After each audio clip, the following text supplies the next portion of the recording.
You get a lot of stuff on yourself like that. Yeah. You know what I mean? And the thing that I'm happy about is that it'll say like 130 when I leave here. Mhm. By the end of the night, it's like 175 for Oh, me. yeah. They're taking advantage of Yeah. going yeah. back and watching. Oh, yeah. They don't have pick to. up 30 easy. Yeah. Yeah, that's cool. That I like. And it's not just they're broken down even more on that, though. You know what I mean? Mhm. It's like, oh, well, I can squat, you know? Yep.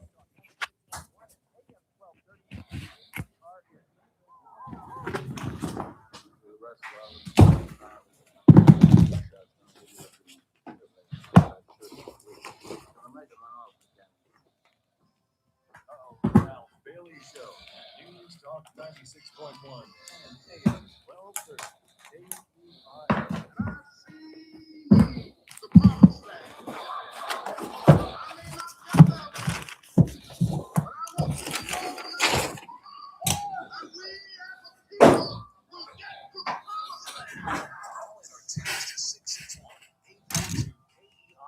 That's 661-842-5376.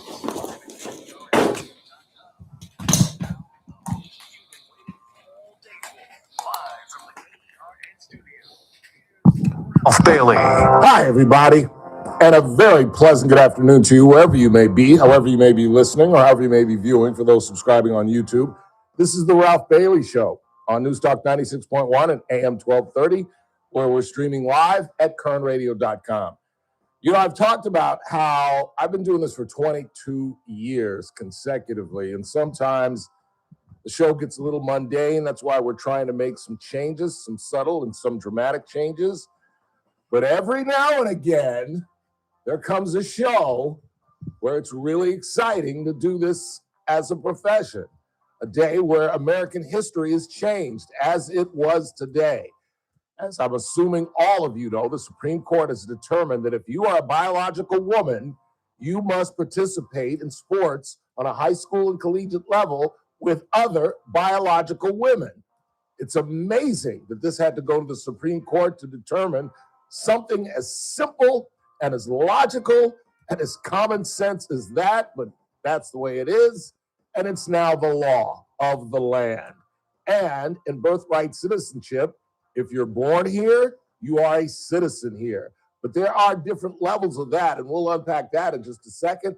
And then live via the Rogers Brandon Global Telephone Network from Brooklyn Heights, New York, our federal magistrate judge, Teresa Goldner, will join us at the bottom of the hour. We'll get her legal thoughts, not only on the decisions, but on the dissensions by the minority, which I think on both sides, both the conservative and the liberal side, were absurd. The conservatives fighting against birthright citizenship is ridiculous to me, although there are some points that I agree with them. And that's birthright tourism. We'll get into that and explain how we can battle that and stave that off. And I think the liberals fighting against transgender participation in sports is equally absurd. We'll get all into this. Plus, it is a Tuesday, so Howard Marcus will join us at 4 o'clock. I want to talk about, we'll obviously touch upon these important topics with Howard, but I also want to talk about Ukraine. They're beginning to hit Moscow for the very first time in this 4-year war. It's like, where you been, coach? Why didn't they do this from the get-go? You know what I'm saying? And this could be a major shift in this conflict if they're using drones and missiles to bring the war home to Moscow. Talk about that. The Alaska Supreme Court, not the United States, but the Alaska Supreme Court settled a really contentious issue up in Alaska that has long-ranging ramifications on the midterms.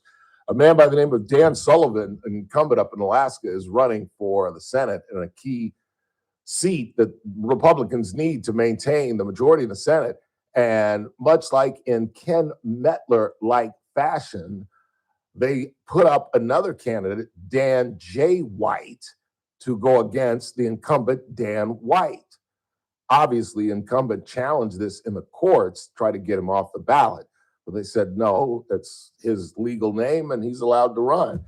And later on, I'll explain the Ken Mettler comparison. Ken Mettler tried to do the very same thing when he first ran against Shannon Grove in her first attempt to get to the state Senate. and it failed miserably because of a freckle-faced radio talk show host. I'll tell you the story once again and how it absolutely propelled my career. I was kind of an unknown ex-weekend anchor, and we got into this story and broke it, and my career hasn't been the same since. U.S. officials are in Qatar talking to talk. We'll talk about that. And coming up at the 5, we'll talk sports. It was a crazy morning. It was a crazy morning. So I wake up uncharacteristically at 8:30 in the morning, which is like an hour and a half later than I wake up just about every single morning of my life. And I am freaked out. I missed Serena's match because I thought it started at 6:30 this morning. Yeah, honestly, I had saw yesterday it was supposed to be at 9:30 Eastern time as well. That's why I was shocked when it started at 11:30. Exactly. So I'm like, you got to be kidding me. So I go to ESPN and I'm searching and I'm searching and I'm seeing all these matches and her name's not even coming up. And I'm like, how is it not even coming up? And she's the last one because obviously it didn't come up because she hadn't played. So I was like, thank you, Jesus. It's not till 11 o'clock. So I'm rushing to get the show together so I can just sit and watch at 11 o'clock. And I'm rushing. And then there's just a segment of the show that I can't finish because I don't know how it's going to end. Is it going to say on my rundown, as it does, Serena loses? Or is it going to say Serena wins and faces so-and-so in the second round? So I waited. In fact, if you look on the rundown, when I sent you the audio, the whole 5 o'clock hour is empty because I didn't know where I was going at 1:30. And unfortunately, she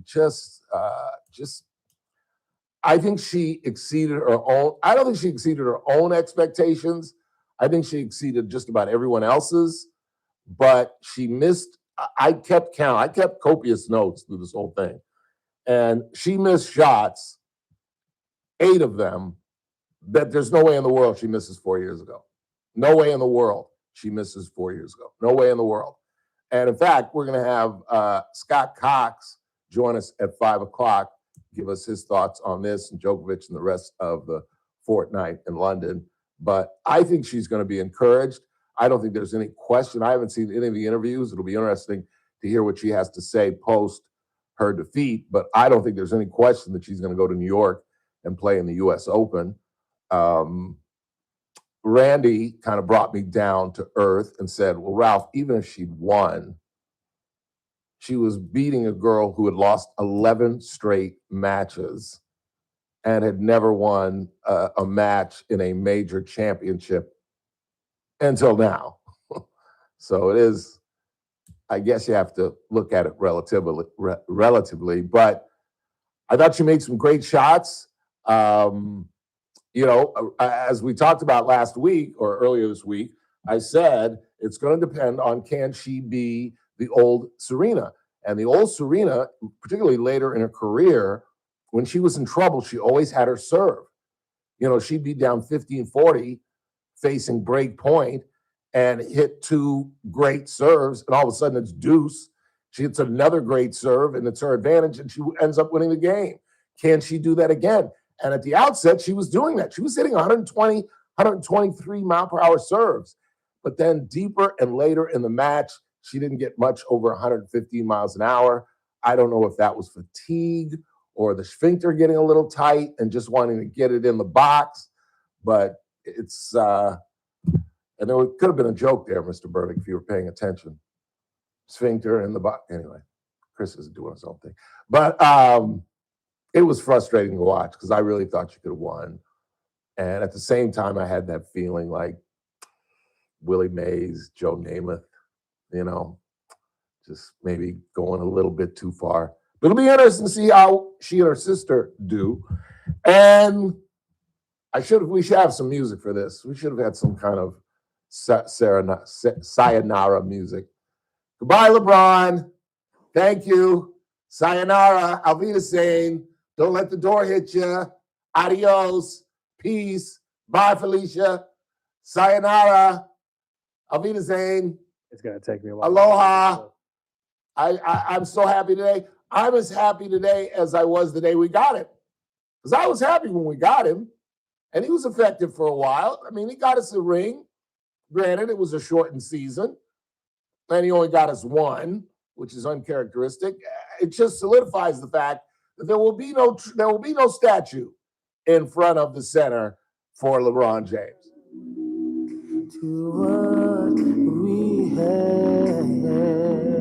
Bye, Felicia. See ya. Don't let the door hit you. Good luck wherever you go, sir. Bonvenidos. Sayonara. I don't know other goodbyes. That's all I got. Peace out. I gave that one. Peace out. Bye, Felicia. Peace. Be gone with you. Vaya con Dios. And Kawhi Leonard appears he's going back to Canada. That's a weird deal. I thought it was weird when he went there the first time, but he won him a championship. It's also kind of fishy. Ball hits the heel. Ball hits the heel and goes straight up and falls in the basket, and they win a championship. But okay. All right. We'll talk about that. And, of course, Larry was wrong. Larry can't even beat the mush. Poor Larry. He did call into JR show and say that he sent $50 to Honor Flight. What? Good for you, Larry. Why you calling JR? That was with me. Well, you can't face me. You gotta call JR.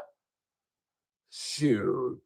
That wasn't even a game. We were trailing. Another come from behind win for the Dodgers, by the way. And tonight we're back in that bandbox up in Sacramento against the Oakland A's. I don't want to talk to Larry. Is it Larry? It's Larry.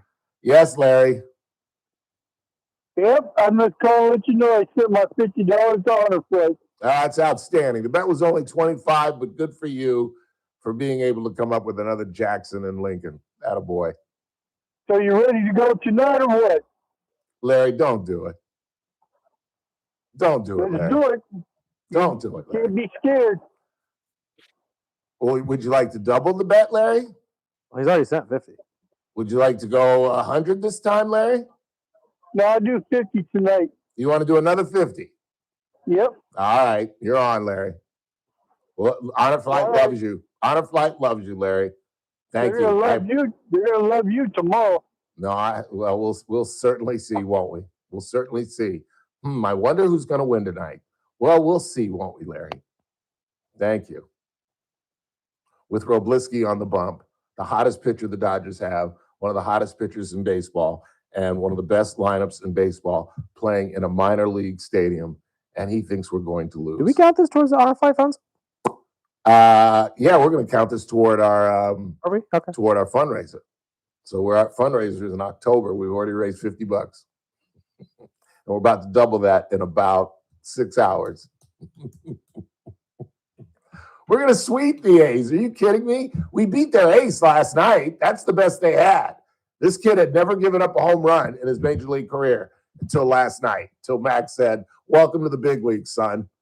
Literally, he'd never thrown a home run. He was kind of 2-1. He had like a 2.2 ERA, and we just absolutely blew him up. Absolutely blew him. I stopped watching at 8-3. What was the final? I literally stopped watching at 8-3. And I think we scored more runs. I think we scored like 10 runs or something like that. No? 9-3, was that the final? I'm trying to pull it up right now. 9-4. 9-4 was the final? What? We gave up 2 runs after I left? What? Oh, poor Larry. All right, let's get started. It's a big show today. I hope you'll stand by. It's going to be fun to talk with Teresa Goldner here in just a matter of minutes, but I'll give you my thoughts on both these decisions and the reactions by both sides on 2 differing Supreme Court decisions: birthright citizenship upheld and transgender athleticism is out. You have to participate with the biological colleagues that you were biologically born with. What did he say? I have no idea what I just said. You know what happened today. We'll talk about that next. Teresa Goldner will join us by the hour. Howard Marcus at 4 o'clock. Get you caught up on Iran and talk a little sports. Scott Cox is going to join us at 5 o'clock and talk a little tennis with us. You're listening to The Ralph Bailey Show on Newstalk 96.1 AM 1230, and we're streaming live at kernradio.com. Kern Radio, News Talk 96.1 and AM 1230, KERN.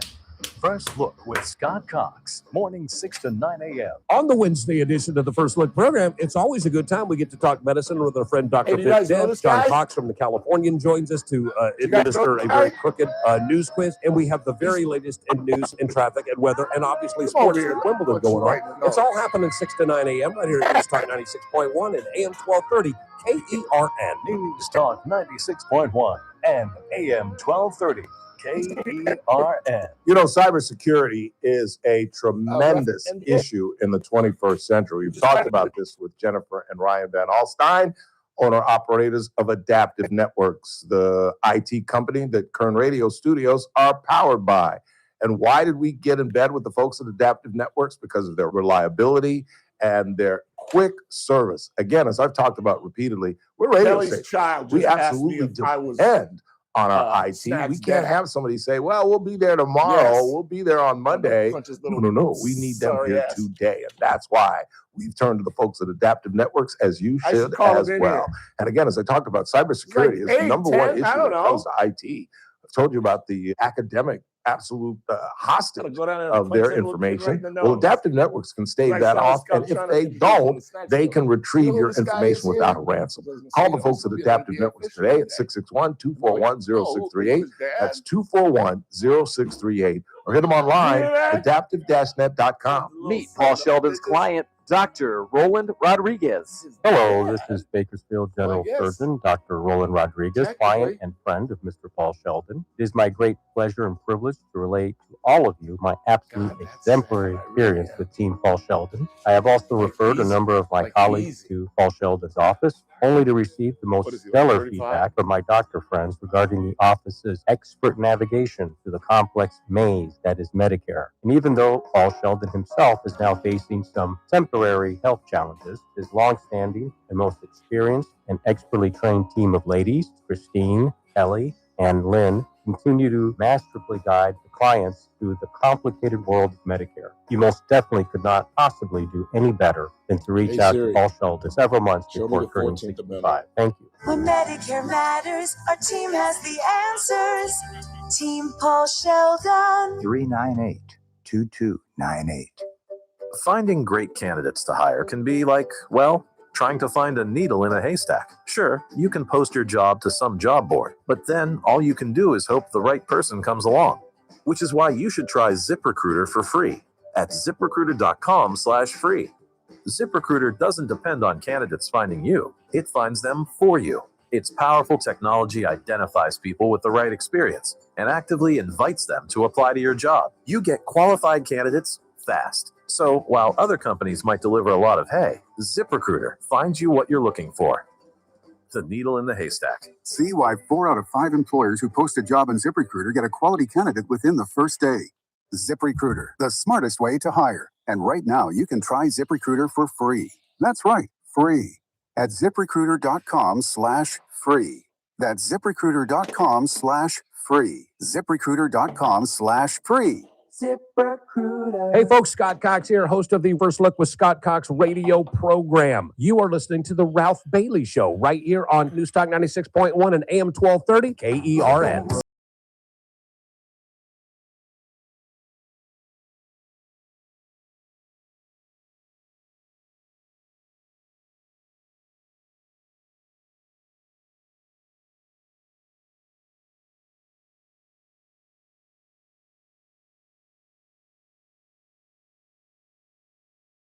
Agrees with the court on this. This is even ridiculous that this thing had to go all the way to the Supreme Court to have just some basic common sense that biologically, physically, it is ridiculous to have biological men, no matter what they may believe, participating with women and running around with penises in locker rooms with teenage and collegiate aged women. It's just absolutely ridiculous. Now, in this case, and again, it'll be fascinating, and I strongly urge that you hang on and wait for Teresa Goldner here in just a matter of minutes.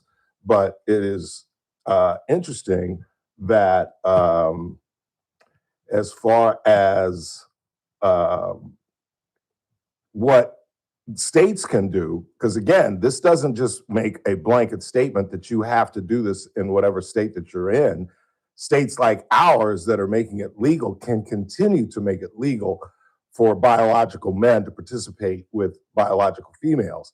But all this says is that states, and this started with, I believe, Mississippi and Wisconsin, or West Virginia, I should say, those states can deny transgender athletes. We can't, because the state, in this overwhelming Democratic state, doesn't allow it. It's among, I think, about 15 states, Washington, Oregon, us, Nevada, New Mexico, and Colorado, that allow this. So it's not going to outlaw it here in the state of California. The CIF, the California Interstate Federation, is still going to have to deal with this. And the way that we're dealing with this here in the state of California is that if a transgender biological male is competing with a female and the transgender biological male wins and the biological females finish second, the biological female will be recognized as winning as well as the transgender male. Is that kind of clear? Is that a fair explanation of how they're doing the CIF? In other words, the transgender athlete still wins, but the second place female, biological female, also wins. That's as good a compromise as the state of California has come up with. In terms of birthright citizenship, this gets much more complicated and much deeper. I should note, before I move off of transgenderism and the transgender issue, is Clarence Thomas kind of made a stink. And one of the things you're going to hear from the left is complaining about what Clarence Thomas said in the majority decision. And what he said essentially was, look, I don't care what you think you are a male. And that has people's hair on fire. They're all upset that they are disrespecting transgenderism. The left narrative was, fear mongering and creating this narrative that transgender people are the boogeyman and blah, blah, blah, blah, blah. And that's got nothing to do with it. It has nothing to do with disrespect or respect for transgender men. It has nothing to do with that. It has to do with the simple common sense that if you put an 18-year-old boy up against an 18-year-old female, that the 18-year-old male has a physical advantage. Do we really have to investigate that, probe into that, scientifically examine that? One of the things that Sotomayor said that was absolutely mind-boggling is, please stand by. This is what Sotomayor wrote. The litigation implicates deeply sensitive, contentious, and evolving issues.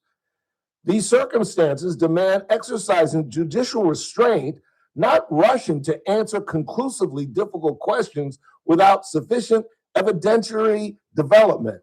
Evidentiary development? What else are we going to learn about transgenderism? You're either born with an X and Y chromosome or you're not.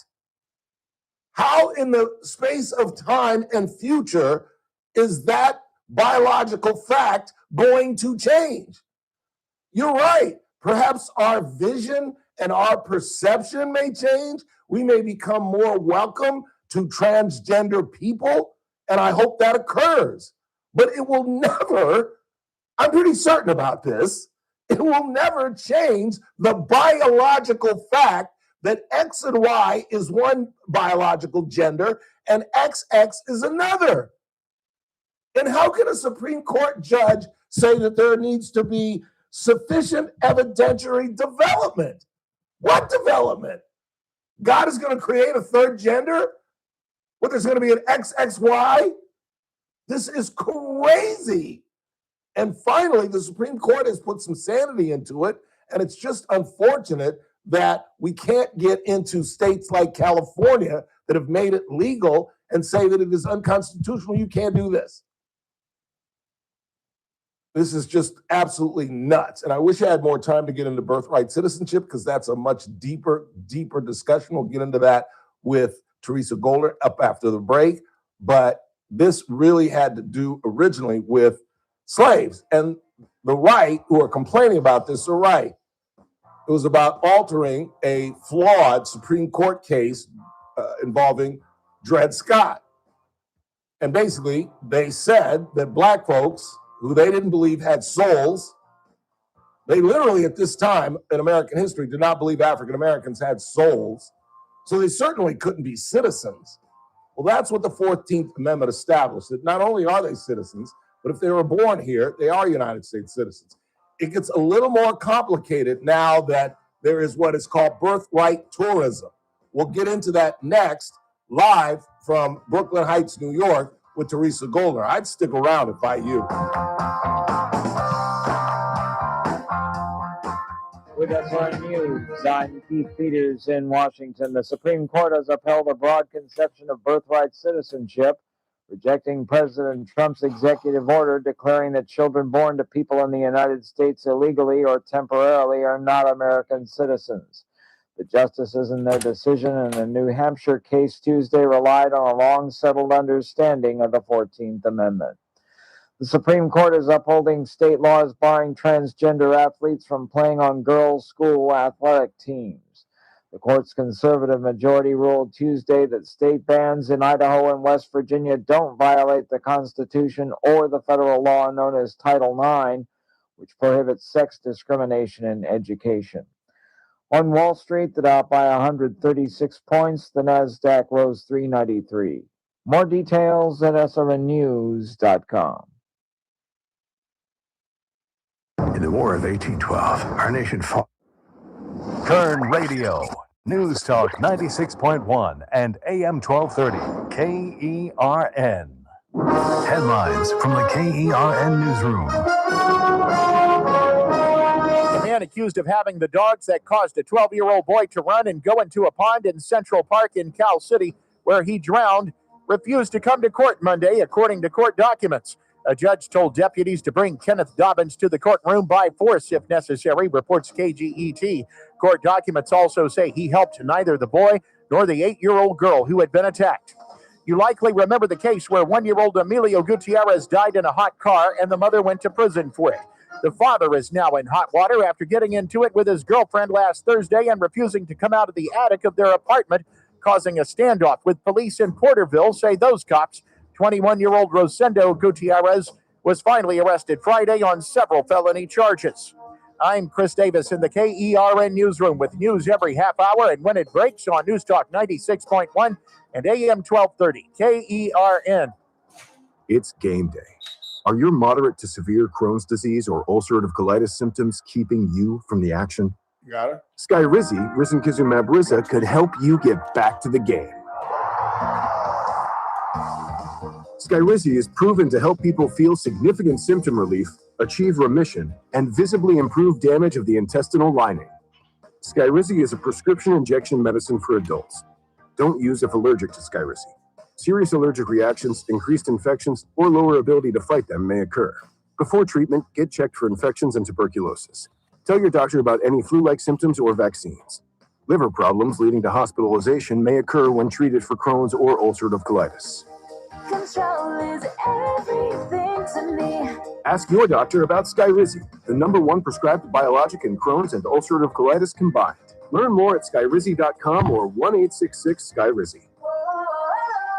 First Look with Scott Cox, mornings 6 to 9 a.m. On the Wednesday edition of the First Look program, it's always a good time. We get to talk medicine with our friend Dr. Vip Dev. John Cox from the Californian joins us to administer a very crooked news quiz. And we have the very latest in news and traffic and weather and obviously sports with Wimbledon going on. It's all happening 6 to 9 a.m. right here at News Talk 96.1 and AM 1230 KERN. News Talk 96.1 and AM 1230.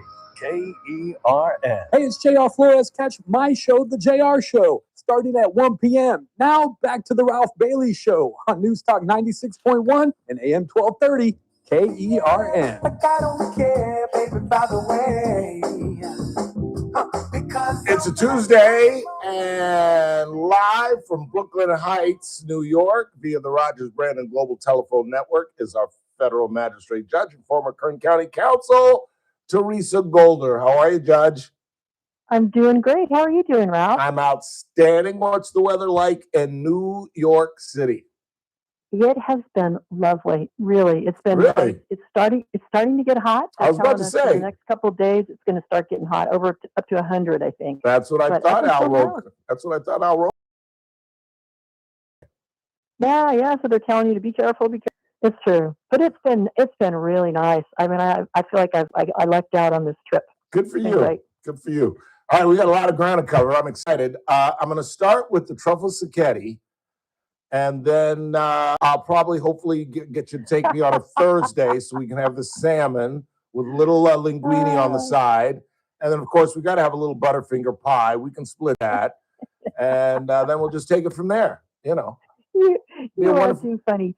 Okay, for everybody listening, Ralph is talking about the bet that we made. I actually thought, silly me, I thought the Supreme Court would end up ruling in a way that said you can't do birthright tourism, but I was wrong. Oh, believe me, Teresa, they know the bet. Somebody in the chat room before you came on asked me, where is she taking you? And I said, Luigi's. Where do you think? Oh, yeah, I didn't get this one right. I really seriously thought that they would, I thought they would look more at kind of the whole context of it. I was going to say, go ahead and make the argument for the minority. Well, it's interesting. The minority, of course, lost, but the ruling talks about. You want me to do? Oh, you want me to do the opposing party's argument? Yes. And Okay, were you shocked that Neil Gorsuch was involved in that? I was. I was too. I knew because I predicted. I said it should go 9-0, but I said it'll go 7-2 because Alito and Thomas will never vote in favor of birthright citizenship. But I didn't see Neil Gorsuch joining them. Did you think that Amy Coney Barrett would rule the way she did? Yes. Decide the way she did? Yes. Oh, okay. Absolutely. Okay. So here's what the other side was arguing, I think, in this one mostly, and including the dissenting opinions. They were talking about how the original intent and the jurisdiction clause of the 14th Amendment, that phrase, subject to the jurisdiction thereof, was intended to mean something more than just a mere physical presence in the United States. Right. And the argument there is that the drafters meant those words, subject to the jurisdiction, they meant subject to the complete jurisdiction, the political jurisdiction of the United States, implying that people who owe an allegiance to a foreign power or people who are here in the country without any type of legal authorization, that those fall outside of the scope of being protected by citizenship. And that's, I think, the main argument there. Yeah, and let me stop you right there for just a second, because I agree there is a birthright tourism issue. The idea, literally, Teresa, as you well know, that a communist leader can have his wife fly to Guam, have their baby, 24 hours later fly back to China and grow up under a communist regime and come and study in California, graduate from Berkeley, and become the president of the United States. I mean, if that's not a scene out of the Manchurian Candidate, I don't know what is. But It's absolutely that movie, The Manchurian Candidate. It is. Doesn't that sound like something like that?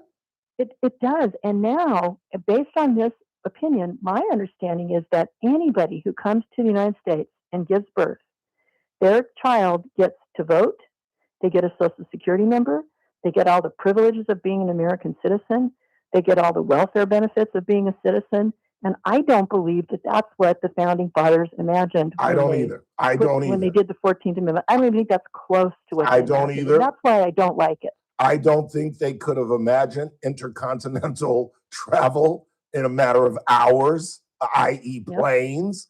But here's my answer to that. I don't think they had a choice. It's in the Constitution. I think what they were saying, the majority, is, all right, Congress, then codify it, then outlaw it. You're right. The other issue with birthright citizenship is illegal immigrants, say from Mexico or the Dominican Republic or wherever, Central America, come here in their 9th month of labor, have a child, and bada-bop, bada-bip, bada-boom.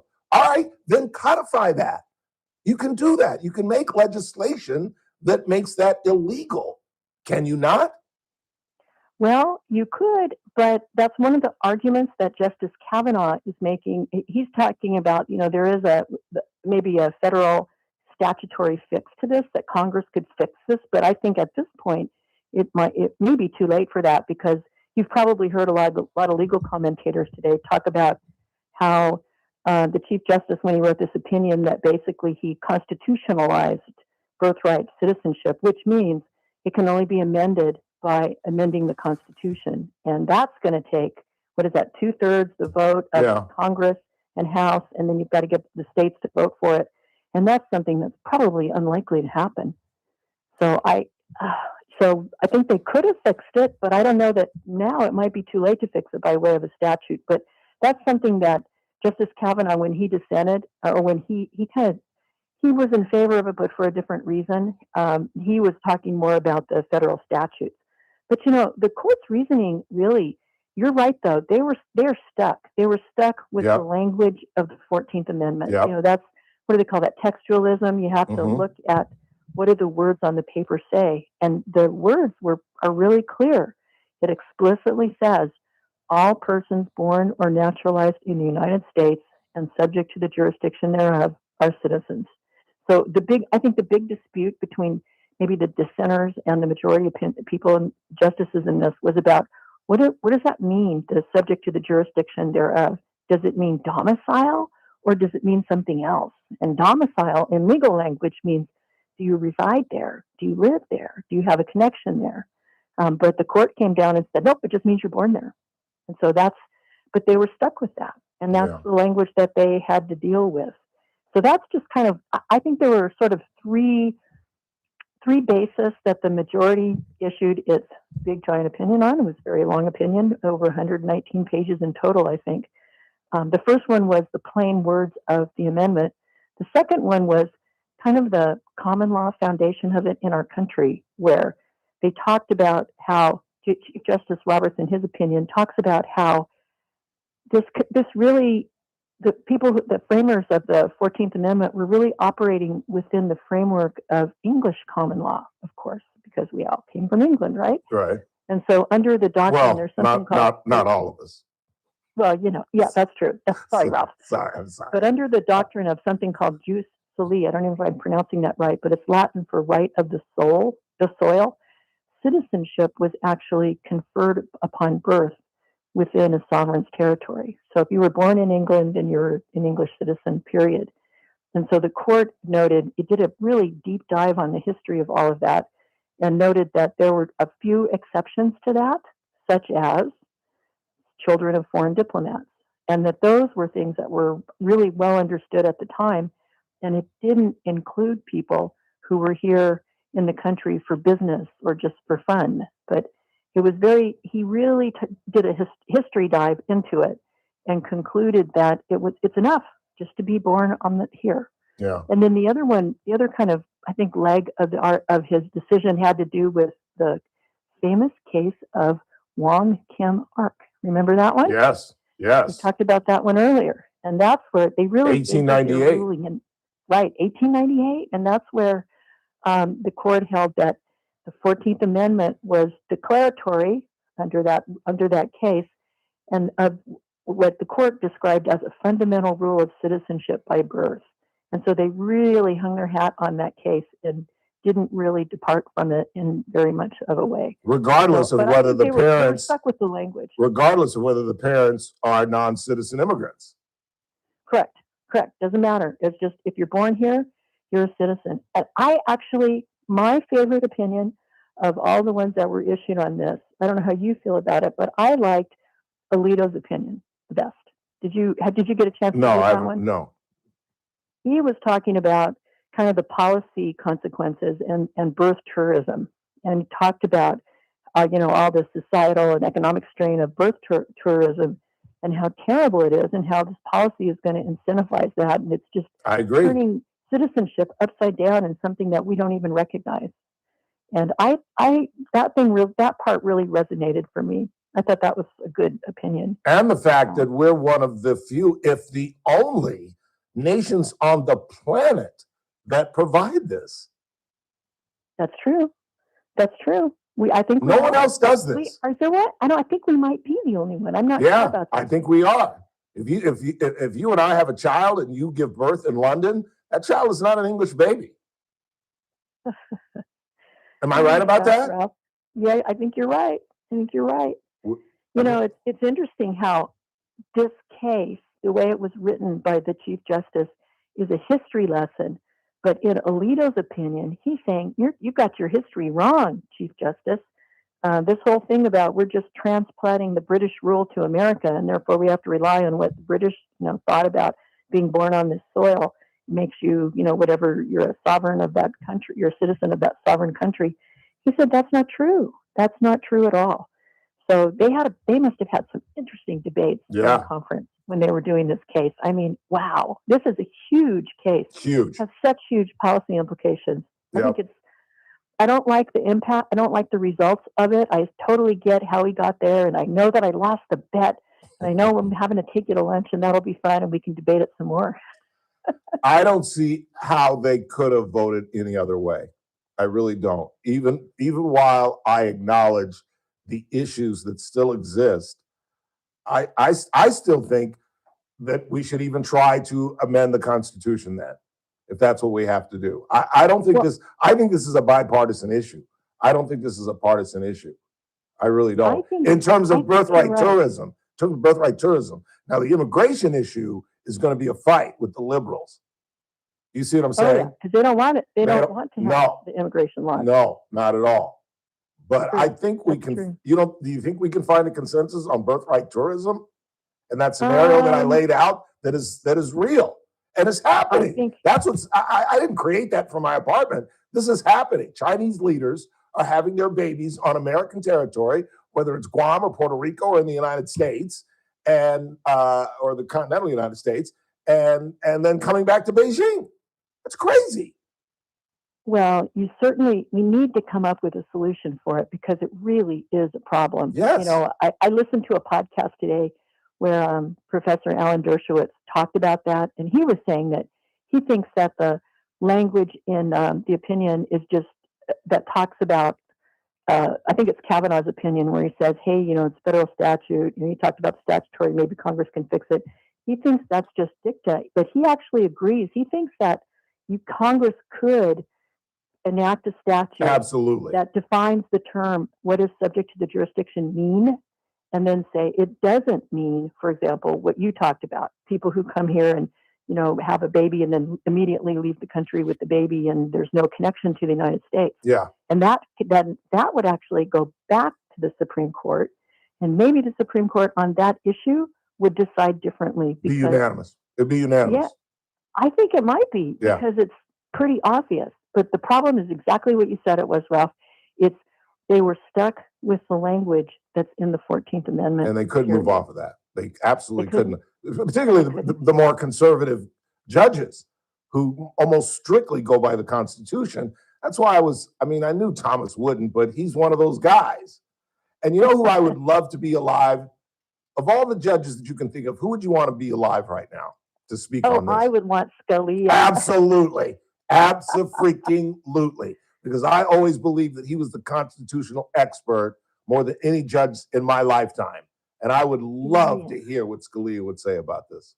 But you know what I think he would say? I think he would say, I don't like the result. I don't like the policy. I think it's stupid. I think it's dumb. But I got to go by what's on the Constitution. Right. That's what I think he would do. I do too. I don't think he would have a choice because I don't either. I think they were boxed in. I do too, because I see the issue.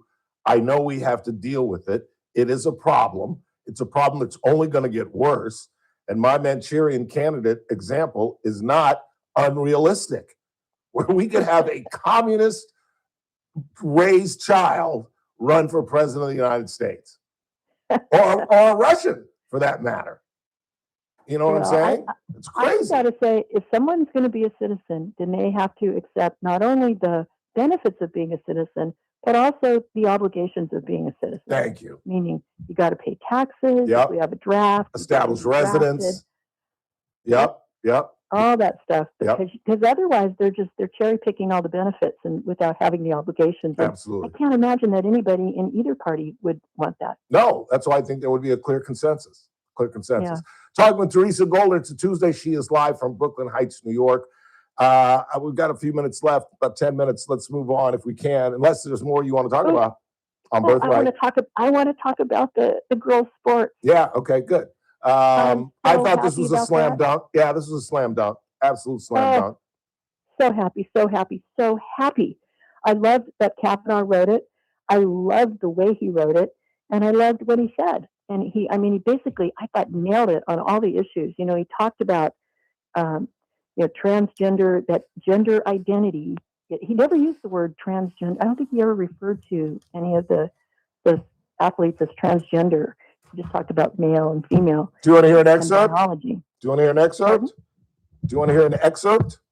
Sure. Separate sports teams for biological males and biological females are reasonable, given the inherent physical differences between the sexes. Allowing only biological females to play on women's and girls' teams can reduce the risk of physical injury and ensure fair competition. I mean, that is about as basic and as common sense and as logical as it gets. And it's amazing to me I totally agree. that we had to go to the Supreme Court to hear that basic logic. Crazy. Perspective, he said that gender identity, i.e. transgenderism, I guess, is not a protected class under the Constitution. And that's what needed to be said in order to make it very clear. He also said that equal protection does not apply. It's not a protected class. Nope. That biology matters, like you said, and that sex-based categories matter. And most importantly, what I took away from that was, in his opinion, was that women under Title IX have a right to have qualitative and quantitative equal opportunities on the playing field. And a lot of the words in his opinion were based on the sports context, explaining how important sports is and how, it's a zero-sum game when the person doesn't get the spot. You're taking it away from a girl to give it to a boy who identifies as a girl. And that's what Title IX was established for in the first place. Yes. And that to was give these women an opportunity. I've told this story thousands of times. I went to CSUB with a girl who was a high school star in this town, absolute standout. And she wanted to stay home and go to college, but she could not play basketball for the Roadrunners because in 1992 through 93, 94, they did not have a women's basketball team. Now, granted, this is 20 years after Title IX, but I mean, just the idea that Title IX existed is why they have a program now, and that her child can play collegiate basketball in her hometown. Wow, I'm so happy about this decision. I am felt too. Like dancing in the street when I read it. Me too. It was just so right on. I'm so happy about it. Now, am I right ahead. to I'm say sorry. that it does not affect California, that it only allows those states that have determined that it is illegal to make it illegal? But what about states that say it's legal? Yes, you are right. The question in this case that was decided was, may they ban boys from girls' sports? And 27 states, as of today, actually have passed those kinds of bans. California is not one of them. Right. They did not address the issue of must they ban boys from girls' sports. And I wish they had. That was not before the Supreme Court. So that is still an open question. And that's As coming. long as you're in California, and unless our laws change, this decision really doesn't do it for you. Right. But that's coming, don't you think? That challenge is coming? I do. And I think the challenge is also coming in kind of other contexts. I think it's going to come in the form of, can you have biological men in women's bathrooms? Absolutely. And I think the whole kind of the notion of this case, that biology matters, that sex-based categories matter. Blows it for all those states. I think it's going to be in a lot of different contexts. Yep. And sports is different because, of course, it's physical differences, like you said. That's what matters in sports. Maybe in employment situations, it doesn't matter. No, not at all. But I think going into bathrooms matters. I mean, there's a lot of different ways that I think the theory of this can be applied. And my understanding is that there's test cases in a lot of different states right now on these other issues. And so this is not the last time we're going to hear about biological differences and the ability to treat them differently. Well, it's in the courts here in the state of California. I forget, it's a community that starts with a C. Do you remember where it is? It's a northern case, not Clovis, but there's a school district up north that's challenging, and I can't remember the name right now off the top of my head. But yeah, it's being challenged here in the state of California. And obviously the California Supreme Court is going to side with transgender athletes. So that part of it here in the state will be challenged. And I assume Washington and Oregon and these other states that are allowing it, some school district or some college is going to challenge it there, don't you think?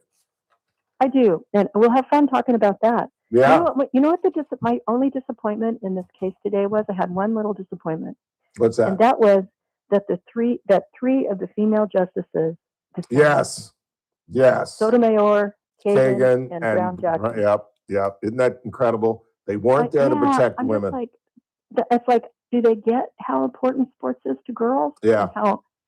And how it really works in the world? And how dangerous it is for these women to be playing against biological men. Oh, yeah. I mean, look at the Olympics. Look at the boxer. Look at all those situations. And the volleyball player that had her face destroyed on a spike that hit her in the face from a biological man. You got the school district, Chris? Chino Valley? Chino Valley is challenging this thing. And so I'll have to follow that one. Yeah. That'll be fun for us to talk about. I like that. Yeah. In fact, I was very critical of our own school district that was afraid to join them. And their whole take was, well, let's see what Chino Valley does, and then maybe we'll get on board. And I'm like, no, that's not the way you win. You jump on board as a massive school districts all across the state of California, and you take your case to the courts. Stop being a bunch of cowards. I hope that our legislators will, I don't know, get strong and do the right thing and fix it here in California, but I don't think that's going to happen. Yeah. Unfortunately. An incredible what did you think day. about the campaign finance law case? Did you have a chance to look at that one? No, not at all. But I did want to get your thoughts on yesterday's decisions as well. Oh, well, I'm not quite ready to talk about that one yet. I got too excited getting ready for these cases. Yeah, okay. All right, well, tell us about the finance case. Ones and campaign finance. We'll do that on another show. Does that sound like fun? Well, I still got a couple of minutes. Tell us about the finance case. Okay, the finance case, actually, one of the original parties to it was J.D. Vance. Yeah. And that's a case where, there's a rule under I can't think of the name of the law, but the Federal Campaign Finance Act, I think, that says that PACs can't coordinate with individual political candidates. It's like there's an invisible barrier between them. PACs can get money, I forget what the PAC stands for. They can take money and you can Political action committees. Political action, but they can't talk to each other. And it's kind of a fiction, I think, really. But it's crazy. They challenged it on the basis of free speech and said that this is a free speech issue, and you cannot limit us from talking to political candidates or limit political candidates from talking to us. And the court agreed and said, hey, free speech issue, that's BS. It's no good anymore. And they basically shut down that law. So there you go. Yeah, that's huge. So now it's considered a kind of a natural extension of the Citizens United case that had to do with campaign contributions. So now, but it works on both sides. I think Kavanaugh wrote that opinion too. And he said, now the playing field is equal for both Republicans and Democrats. People can put whatever money they want to and have whoever they want to talking to whoever wants to talk to each other. You got the George Soroses on the one side and you got the Elon Musks on the other. That's another, in my opinion, simple, common sense, logical decision. It really is. Well, but a lot of liberals think it's awful because they think that it promotes corruption. Believe it or not. Life promotes corruption. I mean, come on. Give me a break. Don't eat the apple. Are you kidding? Life presents temptations and corruptions. It's all about decision making. There's always going to be that, right? Exactly. Since the beginning of time. Don't eat the apple. You kidding me? I agree. All right. So I don't know. I think this is a good day. Oh, I think that I just don't like the policy implications of the birthright case, but I'm thrilled about the girls in sports case. I am as well. I'm going to go celebrate tonight. I will have fun. Have fun. Have a great meal in the greatest city in the world on us. And again, I prefer going on a Thursday, but a Tuesday's fine because that's prime rib day. You know, you select the day. It doesn't We'll matter. just have to go after the show. And All right, well, no, they're not open at 6 o'clock, but that's okay. Oh, what time do they open? They're only open for lunch, Teresa. How long have you lived here? Oh, I didn't know that. Yeah, they close about 2:30, Well, I've 3 been there o'clock. for dinner. Oh, okay, I've been there for like parties over there. Yeah, at the warehouse. You've never had dinner at Luigi's. That's just true. special You're right. occasions. I will enjoy your vacation. That's fun. Thank you so much for taking time and calling us today. We appreciate it. You're welcome. Have a great week, Ralph. You too. Enjoy New York. Teresa Goldner.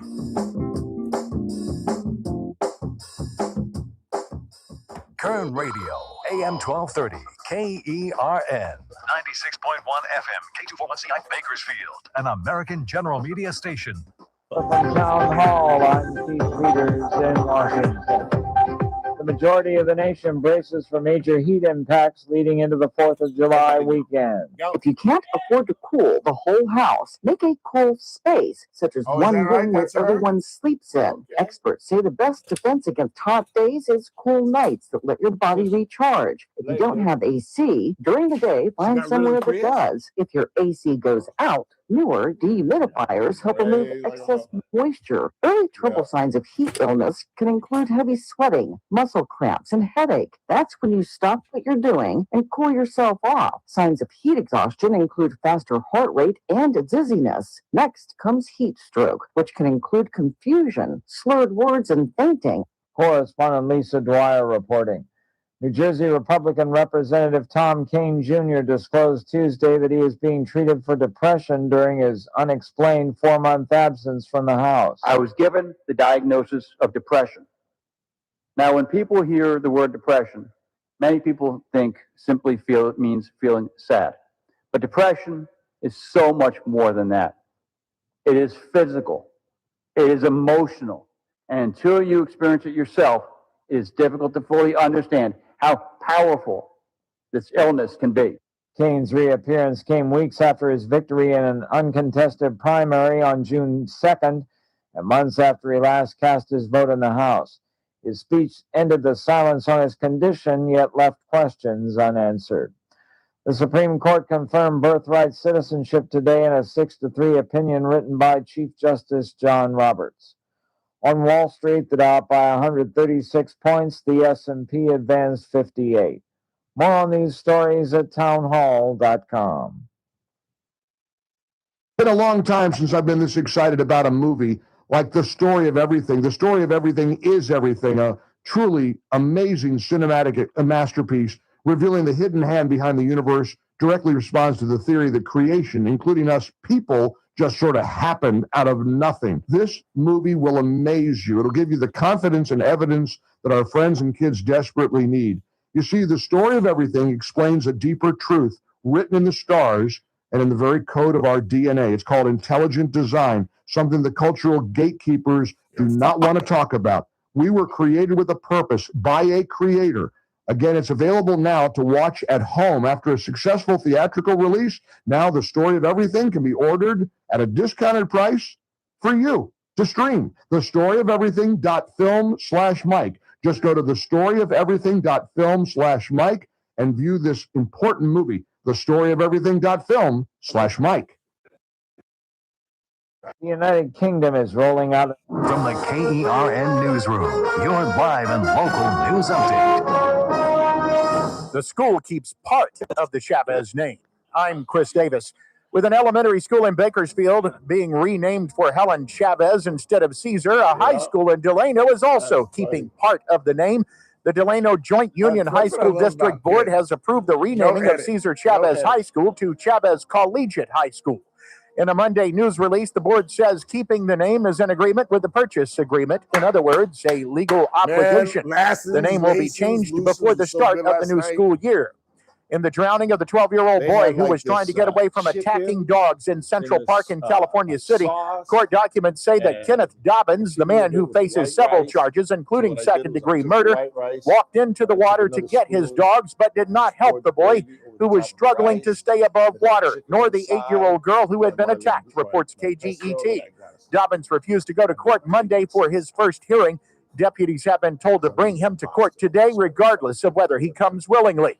And then You likely remember the case where 1-year-old Emilio Gutierrez died in a hot car and the mother went to prison for it. The father is now in hot water after getting into it with his girlfriend last Thursday and refusing to come out of the attic of their apartment, causing a standoff with police in Porterville, say those cops. 21-year-old Rosendo Gutierrez was finally arrested Friday on several felony charges. A data center planned for the Ridgecrest area is being opposed by the Eastern Kern County Resource Conservation District. They wrote a letter to the California Energy Commission saying they believe the water levels in the area where the center would be built are already too low, and the center's possible usage would deplete that water even further. I'm Chris Davis in the KERN newsroom with news every half hour and when it breaks on News Talk 96.1 and AM 1230 KERN. Coming to the rest well in a month from now is Hollywood Big Shot's gonna give you what you want. Too late, they start shooting in a week. I'm gonna make him an offer again with you. The Ralph Bailey Show. News Talk 96.1 and AM 1230. KERN. And I've seen the promised land. I may not get there with you, but I want you to know tonight that we as a people will get to the promised land. Call in or text to 661-842-KERN. That's 661-842-5376. Listen live at KERNradio.com. Now, the host you've been waiting all day for. Live from the KERN studio, here's Ralph Bailey. Hour 2 of the broadcast on this final day in June. It's the Ralph Bailey Show on News Talk 96.1 AM 1230 or streaming live, kernradio.com, broadcasting live on YouTube. We still got lots to do. Coming up, I'll tell you about U.S. Senate seat up in Alaska that's getting kind of complicated. The Supreme Court up in Alaska, not the United States Supreme Court, but their state Supreme Court said that a man by the name of Dan J. White can stay on the ballot and challenge the incumbent Dan White. It's kind of a Ken Mettler-esque attempt to confuse the voters. I'll explain what that means in just a second. And we'll get you caught up on U.S. officials in Qatar, where the talking is going to begin about talking. That literally was a statement that I took out of the New York Times. They're going to talk about talking. And coming up at 5, we'll talk a little sports. The Dodgers are on a roll, having a really successful road trip. They win the first of 3 against Oakland. They're going to sweep the Athletics. Roblisky goes for the Dodgers tonight. Shohei Ohtani hit a home run last night for a big win for the Dodgers. And Serena Williams failed in her attempt to return at Wimbledon. It was a little more complicated than the score. She lost 3-6, won 7-6, and then lost again 3-6. But I think I watched every single point, and it was much closer than the score. And LeBron James is on his way out of L.A. Thank you, Jesus. Or maybe not. Maybe he goes to the Clippers. Who knows? But in the meantime, it is a Tuesday.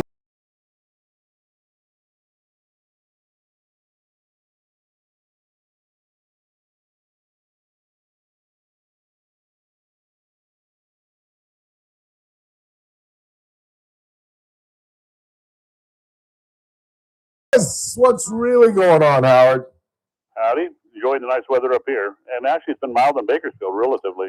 Yeah, it's really, Chris and I were just talking about that. We're getting a break. It's 90s. I can deal with 90s. I really can.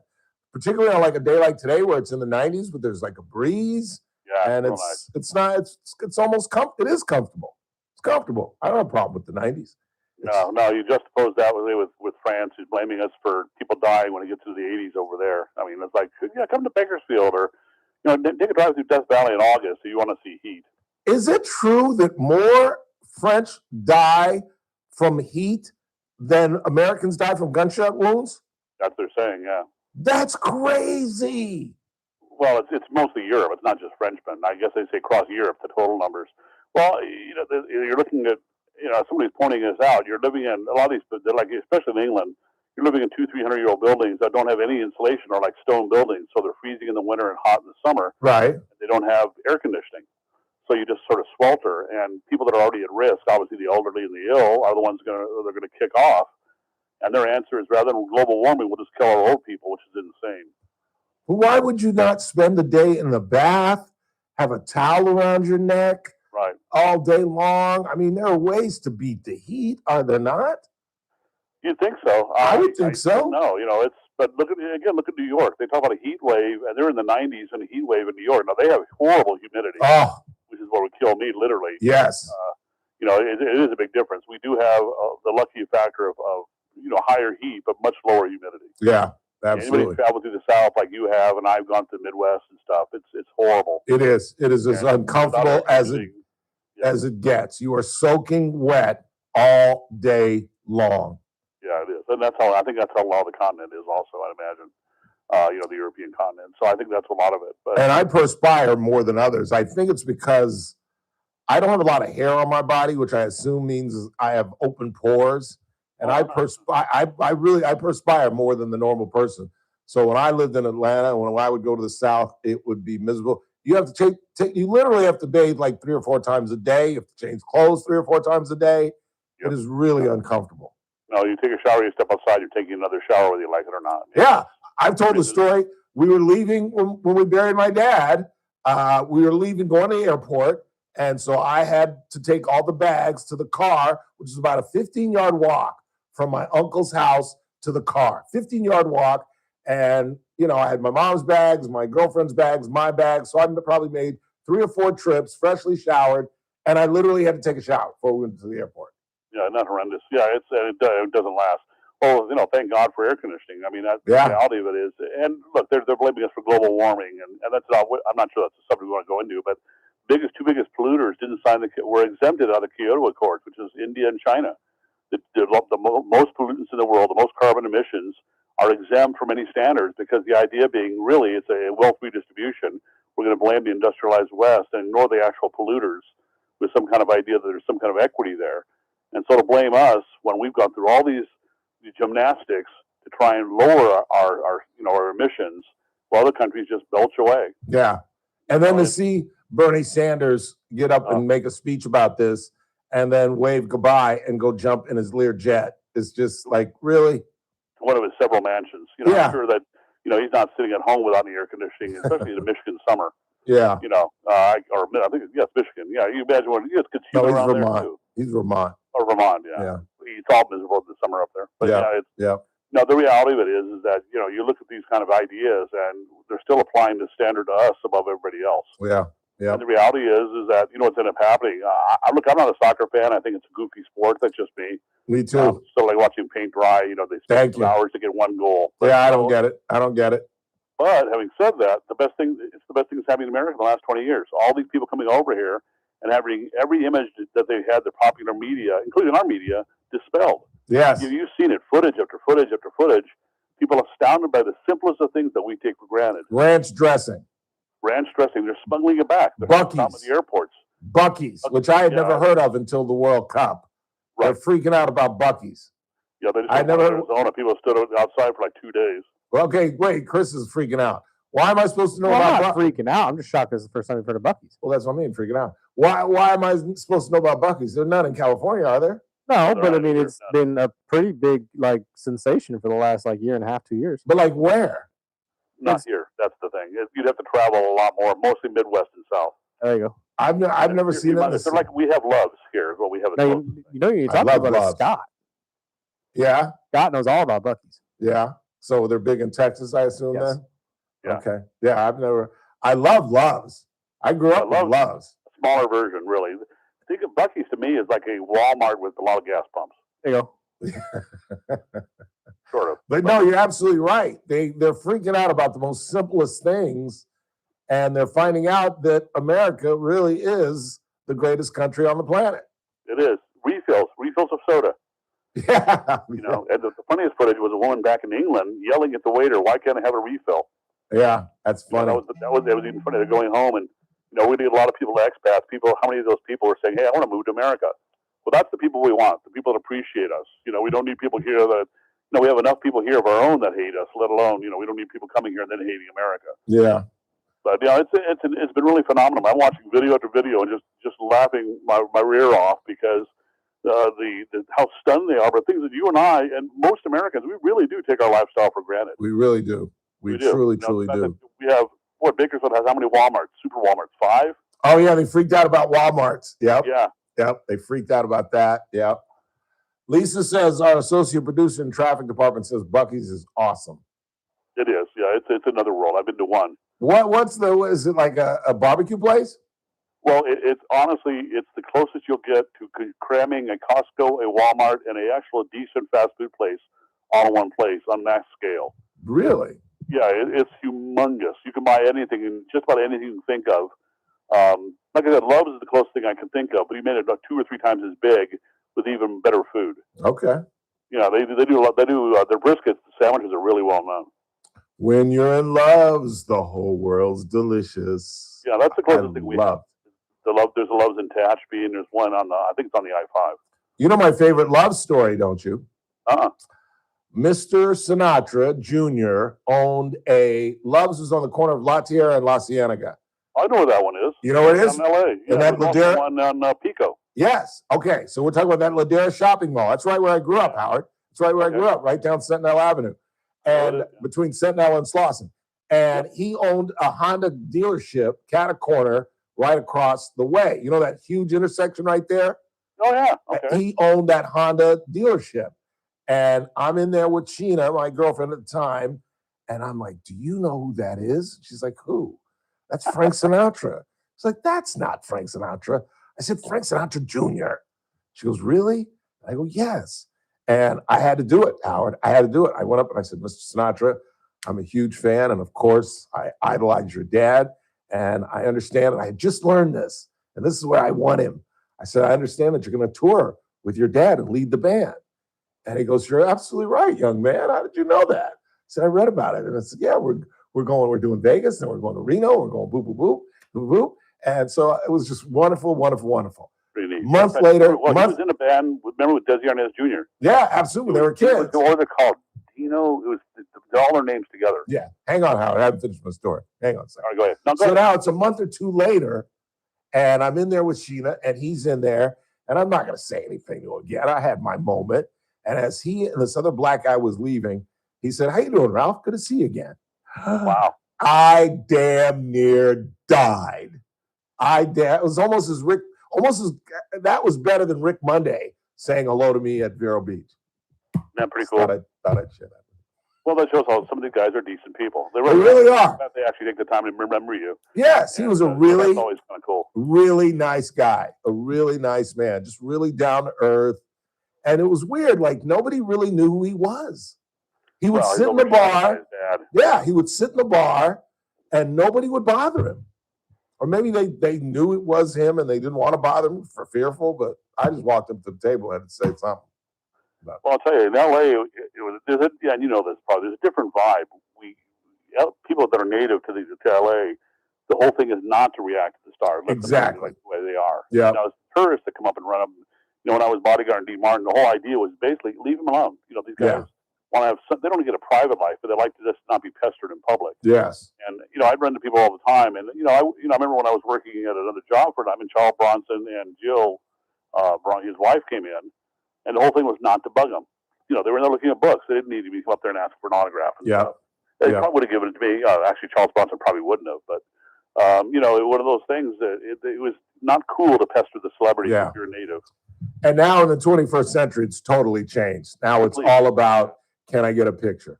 Yeah, get a selfie. Which I guess is easier. You know, you just got to stand there and let them boop, boop, boop. I guess that's easier than standing there signing your name. I got a couple of minutes left. Any thoughts on today's Supreme Court decisions? Well, I think it was kind of a mixed bag. For example, the federal institutions, the main thing about the reason why there was a kind of a split on what the president could fire or not fire was Congress has really abrogated a lot of the responsibility to a lot of these bodies. And the real answer was, if you read Gorsuch's opinion, was that Congress needs to claw that back. And it's part of the dismantling of the administrative deep state. The idea that we've taken all these agencies and given them lawmaking powers that weren't delegated to them. That was the idea for the decision for everything but essentially the Federal Reserve. I think it was a correct decision there because they did draw the line on the ones that were never supposed to be completely independent. And when you give them the abilities that were not necessarily specifically mandated by Congress, for EPA being an example, for example, where they were actually using regulations to create essentially law. I think that was a good decision. Yeah, but aren't they inconsistent? How do you make the Federal Reserve? Because it was explicitly set aside. The other ones were set up that way, but had sort of clawed into more power than they were supposed to have. But you're carving out an exception based on the result. You see what I'm saying? In other words, what they said was, if I interpreted it right, they're carving out an exception because this could essentially screw up the economy. Well, the idea specifically was what the agencies had been set forth by Congress and what they were doing in practice primarily.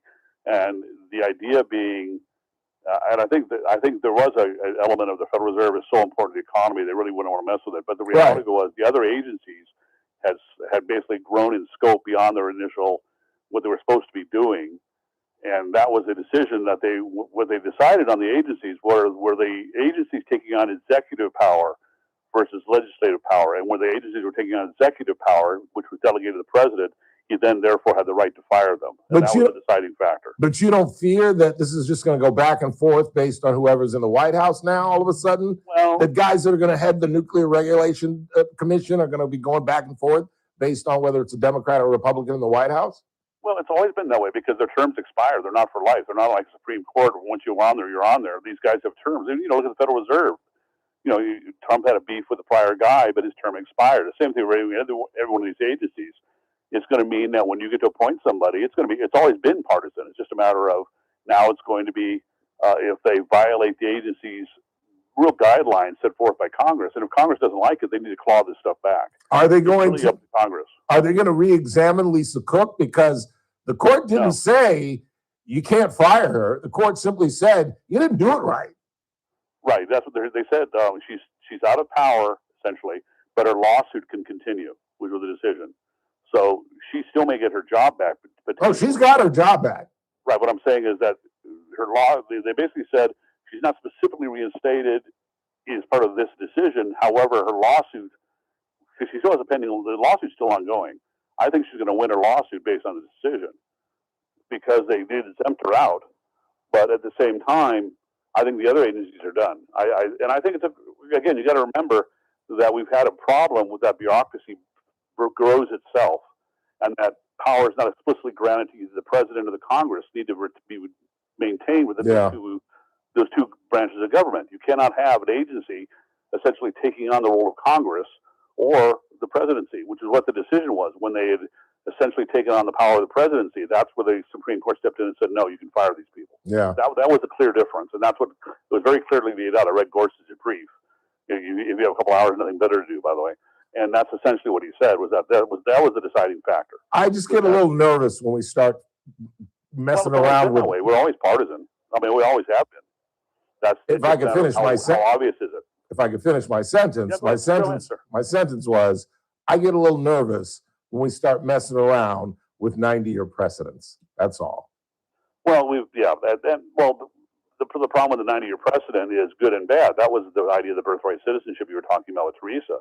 Was that even though we all know specifically the law was specifically applied to the children of slaves, because we have a 100-year plus precedent, they let it stay in place because they were reluctant to set that aside. So it can go either way. And even Roe v. Wade, look at that one. There was another precedent they set aside. That was 50 years. I think the 14th Amendment is a little different. I think they read it as written in the Constitution. They had no choice. But like we talked about with Teresa, I see the problems, and we need to fill it. We need to solve the problems within the 14th Amendment. I thought about that while you guys are talking about a solution. You just bar travel visas for everybody in the third trimester. Silly as that sounds, it would actually stop. That's a great idea, and we could do that. You can codify that. You're allowed to put travel. Absolutely. Absolutely. You're absolutely right. All right. Very good, Howard. Always great to talk to you. Have a great week. Say hi to Mary. We'll talk to you next week. All right, guys. Hi, man. Howard Marcus. Quick time out. We'll check the board when we come back, see what you all are talking about. Get your thoughts on these last couple of days of this term of the Supreme Court. They are now in slumber until the first Monday in October, which is a great movie, by the way. First Monday in October, starring Walter Matthau and I can't remember the female. But there are two Supreme Court justices who fall in love. It's a Ralph Bailey story. Justice hates fellow justice. Justice falls in love with justice. Justices realize they can't do it. And then right before the credits go, they say, screw it. We're Supreme Court justices. We can do whatever the hell we want. They fall in love. Quick timeout. Coming right back. It's TLBS on a Tuesday, right here on News Talk 96.1, AM 1230, where we're streaming live at kernradio.com. And the Kern studios are powered by the folks at Adaptive Networks. Kern Radio, News Talk 90. Luigi's. What is it? Luigi's. With Scott Cox, mornings 6 to 9 a.m. On the Wednesday edition of the First Look program, it's always a good time. We get to talk medicine with our friend Dr. Vip Dev. John Cox from the Californian joins us to administer a very crooked news quiz. And we have the very latest in news and traffic and weather and obviously sports with Wimbledon going on. It's all happening 6 to 9 a.m. right here at News Talk 96.1 and AM 1230 KERN. News Talk 96.1 and AM 1230 KERN. I gave Liz Merrick one of my gift cards to Luigi's Restaurant and Old World Delicatessen. You know Liz, Liz, the redheaded bartender and waitress at Casey's Steakhouse. You all. I have it on manual, so it wouldn't do that too. I don't know why I did it. 74 years old, and she's not 74 years old, but she's never been to Luigi's. She's never been to Luigi's.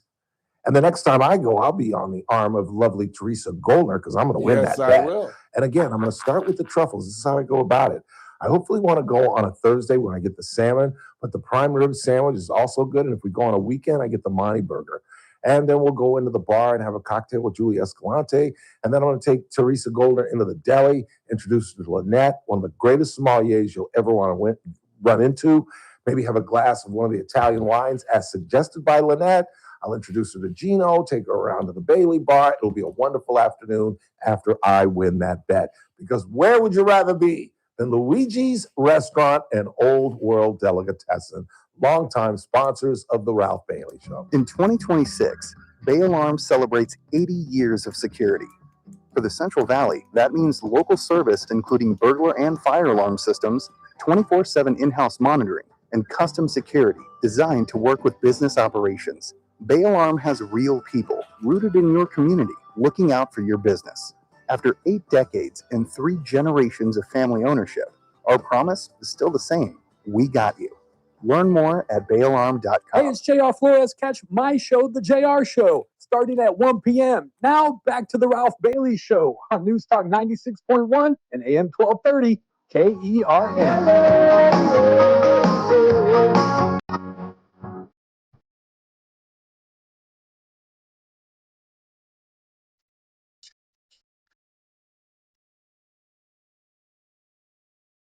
I'm wondering, should I have given a cultural lesson in the hallway? Okay, I'll ask the audience. One of our employees, one of our colleagues, Kelly, lovely Kelly, has 2 wonderful young boys. I'm guessing their ages are about 11 and 8 is what I think she told me. 11 and 8? Okay, that sounds about right. And one of our other employees, Snacks, is going to be an NBA official one day. He's on a direct path. He keeps climbing up the ladder, and he's knocking on the door of becoming an NBA official, where he can do that for the next 40 years until he's 65. Some of those guys that are officiating NBA are my age, literally. They're in their 60s. These guys get the job in their 30s, and they don't ever leave. And why would you not? They're making like $250,000, $300,000. Their travel is paid for. Everything is paid for. So anyway, I was going to introduce their kids. I was going to say, do you know who this young man is? And I was going to tell them, you're going to see him on television one day. He's going to be an NBA official. And when I asked them, do you know who this is? They said, is this your son? And everybody laughed. And I was like, no, it's not my son. What do you want me to punch you in the face? And I'm just wondering, should I have given a cultural lesson and said, just because we're the same color doesn't mean that we're related. Nah. Or is that too heavy for an 11 or an 8-year-old? I think it's a little too heavy. I don't think they meant anything by it. I know they didn't mean anything by it, but should I have kind of curbed that assumption Just because two Latinos are standing together that they're related, or two Got black down on folks? one knee and explained it to him. Listen here, son. I don't know. I don't know. What do you got on the board?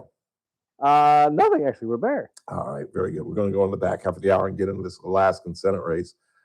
It may not mean very much to you right now, but this thing could be one of the deciding factors. There are going to be about 4 or 5 states, including Maine, where Graham Plattner has got a 1-point lead over Susan Collins. That thing is not decided yet. I am shocked by that. Maybe Mainers, as they call themselves, are sobering up to the fact that Graham Plattner is a damn Nazi.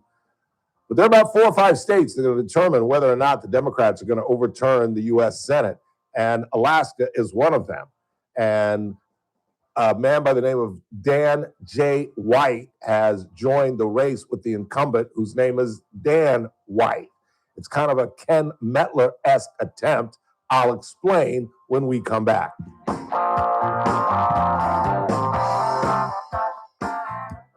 With SRN News, I'm Keith Peters in Washington. U.S. envoys arrived in Qatar for meetings with mediators working to negotiate an end to the war with Iran.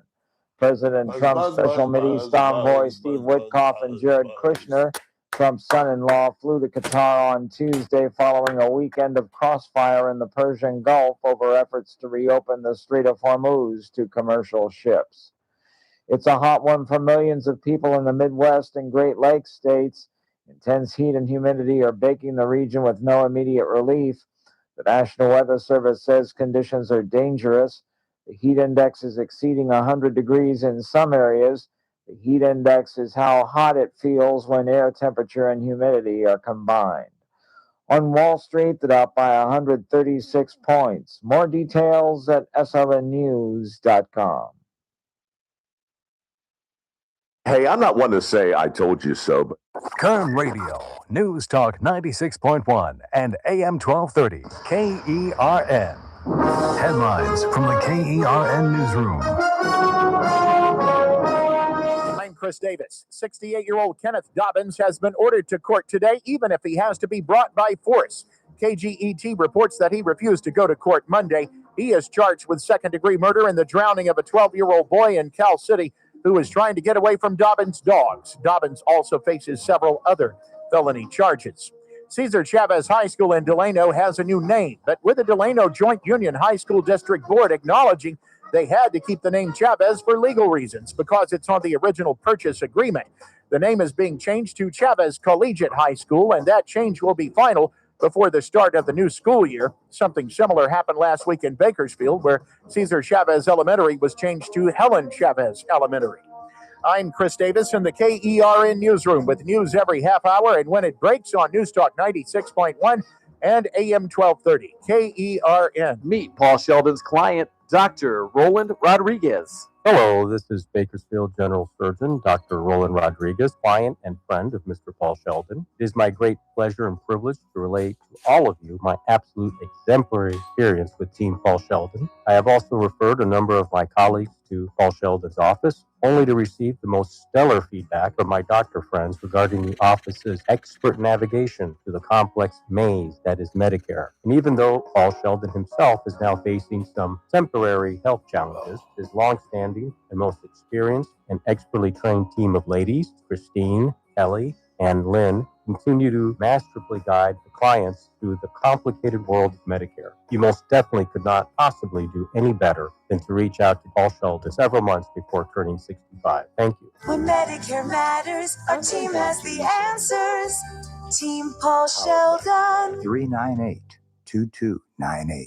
First Look with Scott Cox, morning 6 to 9 a.m. On the Wednesday edition of the First Look program, it's always a good time. We get to talk medicine with our friend Dr. Vip Dev. John Cox from the Californian joins us to administer a very crooked news quiz. And we have the very latest in news and traffic and weather and obviously sports with Wimbledon going on. It's all happening 6 to 9 a.m. right here at News Talk 96.1 and AM 1230 KERN. News Talk 96.1 and AM 1230 KERN. Hey folks, Scott Cox here, host of the First Look with Scott Cox radio program. You are listening to the Ralph Bailey Show right here on News Talk 96.1 and AM 1230 KERN.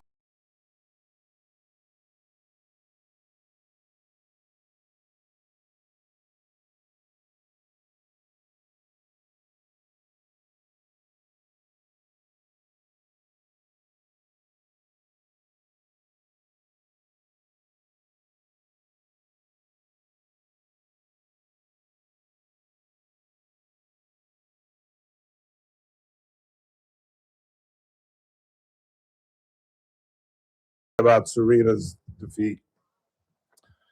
At nearly 45 years old, with her two kids watching from by the way, can I make a parental observation that has nothing to do with the tennis? But, and you may not like this because I've never had children, blah, blah, blah, blah, blah. But again, I don't believe that you need to have children to know how to parent a child. There is a basic way to parent a child. We have lost that basic way as we've moved into the 21st century, but there is a basic way to parent a child. You smother them with love, you smother them with discipline, you give them a routine, and you smother them with more discipline.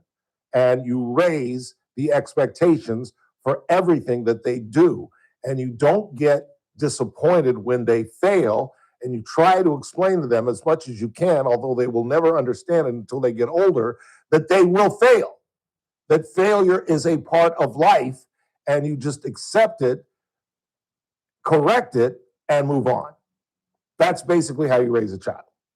Now, obviously, I think it's much more complicated than that. I'm 10 years older than my youngest sister, so I was the babysitter. I was changing diapers. I helped raise all three of my nephews. I played a huge role in my first, particularly the first nephew, my oldest nephew's upbringing. I spent a lot of time with him as a child, and it just broke my heart. And this is, again, as I try to premise everything I say, I'm a very strange man, and only a weirdo could have noticed this. But Serena Williams' daughter is 8 years old. Now, I remember being 8 years old. That's 1970. It's the year that we left New York.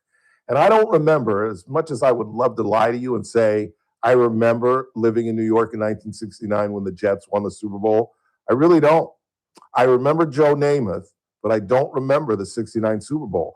But I do very clearly recollect the 69 Mets winning the World Championship.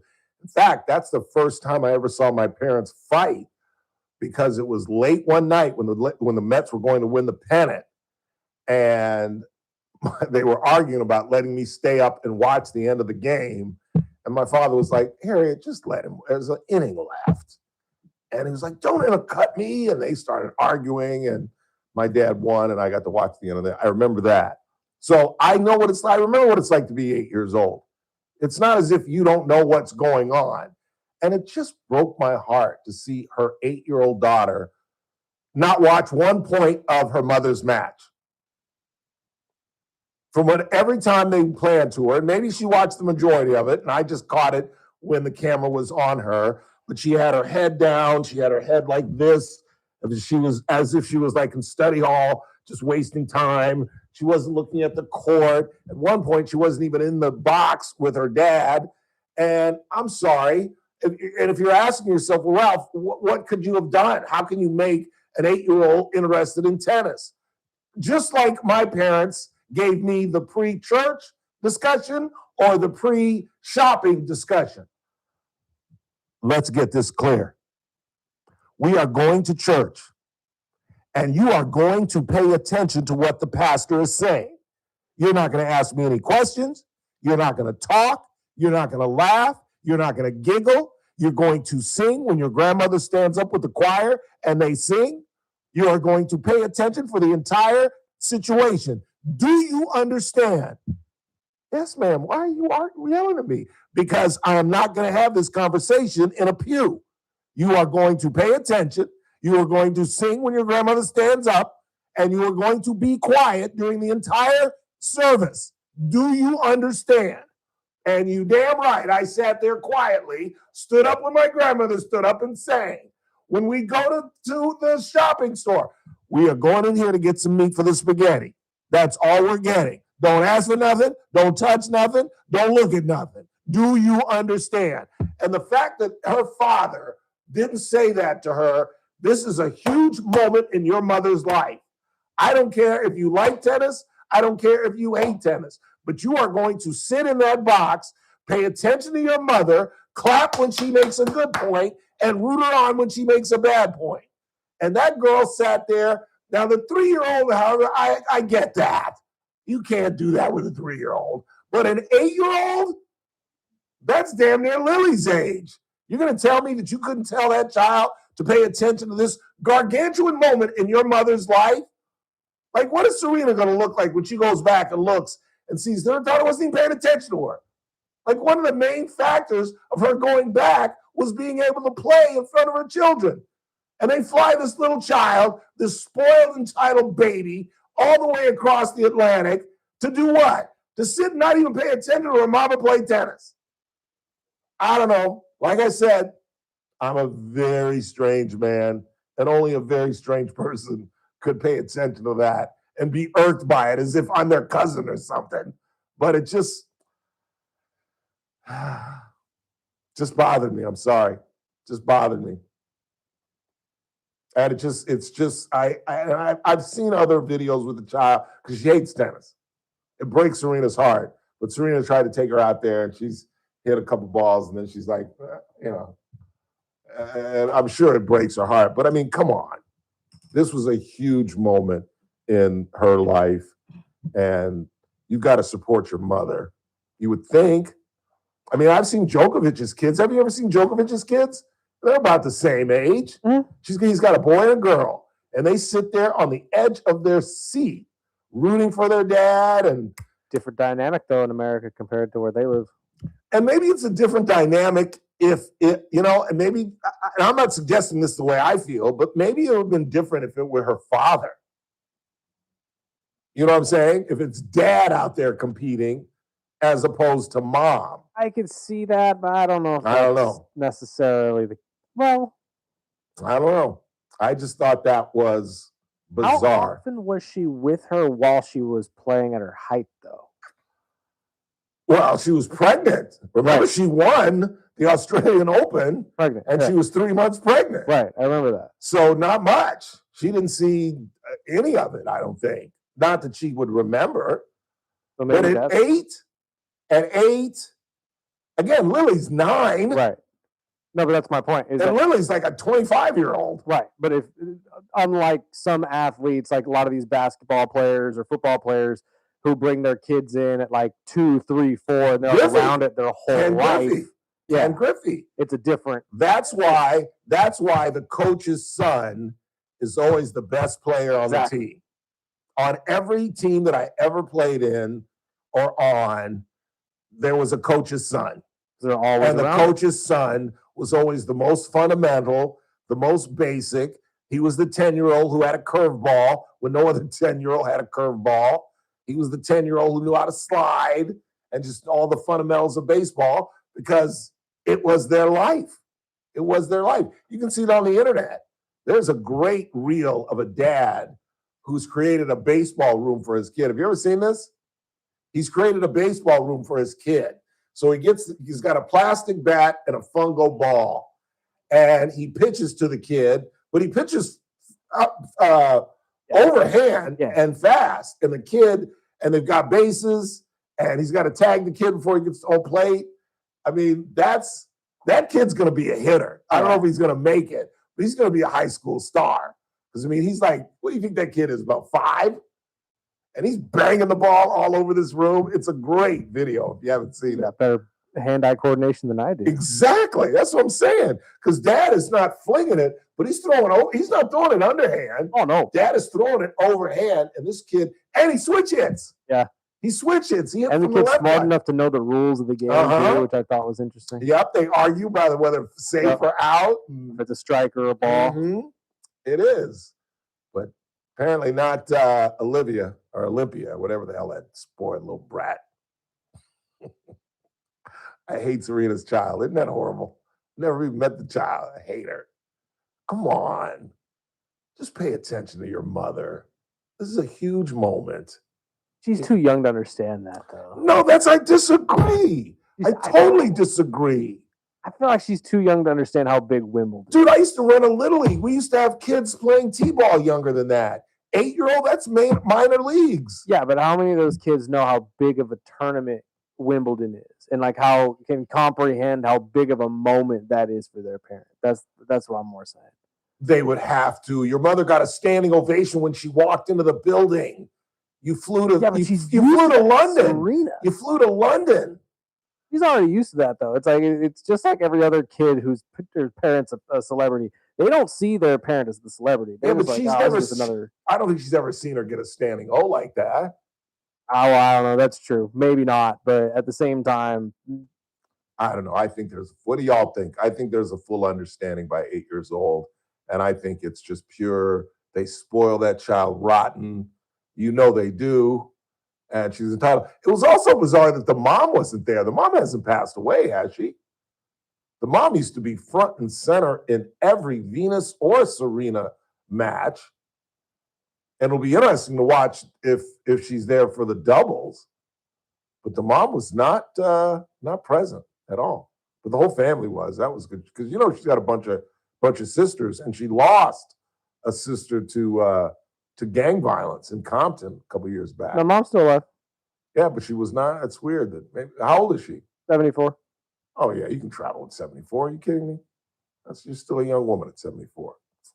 I don't know. That's just my opinion. I don't know what y'all think about that. I just think at 8 years old, you should know your parents' priority. You should know their birthdays. You should be aware of Mother's Day. You should be aware of big moments in their lives. I mean, you eavesdrop on conversation. She had to have heard the buzz within the family and Venus coming over. In fact, Serena said, it was my daughter who suggested that I play with my sister. She said, you should play with Aunt Venus.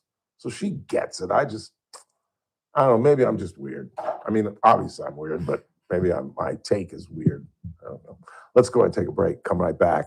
Scott Cox, speaking of tennis, is going to join us at the top of the hour.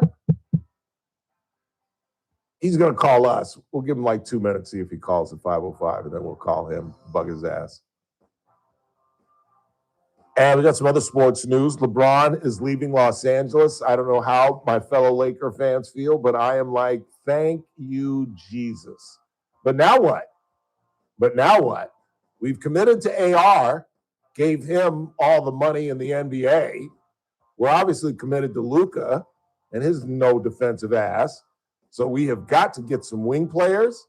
We've got to get a shot blocker, a rim protector. Otherwise, we are in deep trouble. But LeBron has made it clear he no longer wants to be a Laker. We'll tell you some of the speculation, some of the teams that the pundits are saying he is expected to travel. We'll get into that as well. In the meantime, you're listening to the Dodgers. You're listening to the Ralph Bailey Show on News Talk 96.1 and AM 1230, and we're streaming live at kernradio.com. Kern Radio. Messmaker. 30 KERN. First Look with Scott Cox. Mornings 6 to 9 a.m. On the Wednesday edition of the First Look program, it's always a good time. We get to talk medicine with our friend Dr. Vip Dev. John Cox from the Californian joins us to administer a very crooked news quiz. And we have the very latest in news and traffic and weather and obviously sports with Wimbledon going on. It's all happening 6 to 9 a.m. right here at News Talk 96.1 and AM 1230 KERN. News Talk 96.1 and AM 1230 KERN. It must be nice to be able to retire like Serena Williams and then say, I'm unretired. But for most of us, that's not the case. When we hang it up, that's about it. That's why you've got to be prepared for the late fourth quarter in your lives. And that's why I always stress that the smartest financial move I have ever made happened about 10 years ago when I became a client at Messmaker and Petrie Wealth Advisors. And the other thing I always remind you about, I've turned on colleagues here at American General Media to Daniel, and they could not be happier about what Daniel has done for them financially.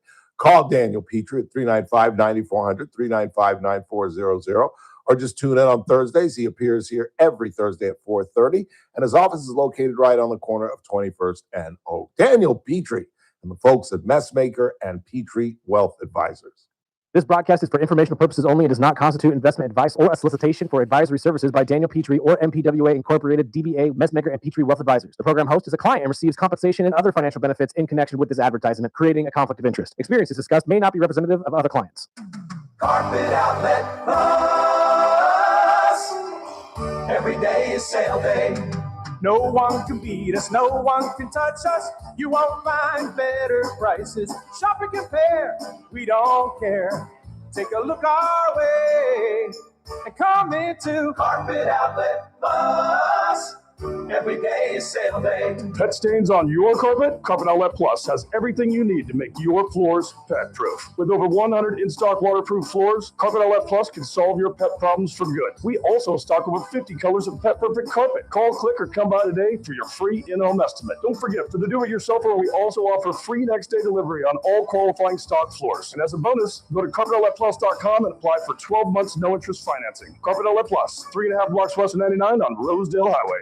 Carpet Outlet Plus. Every day is sale day.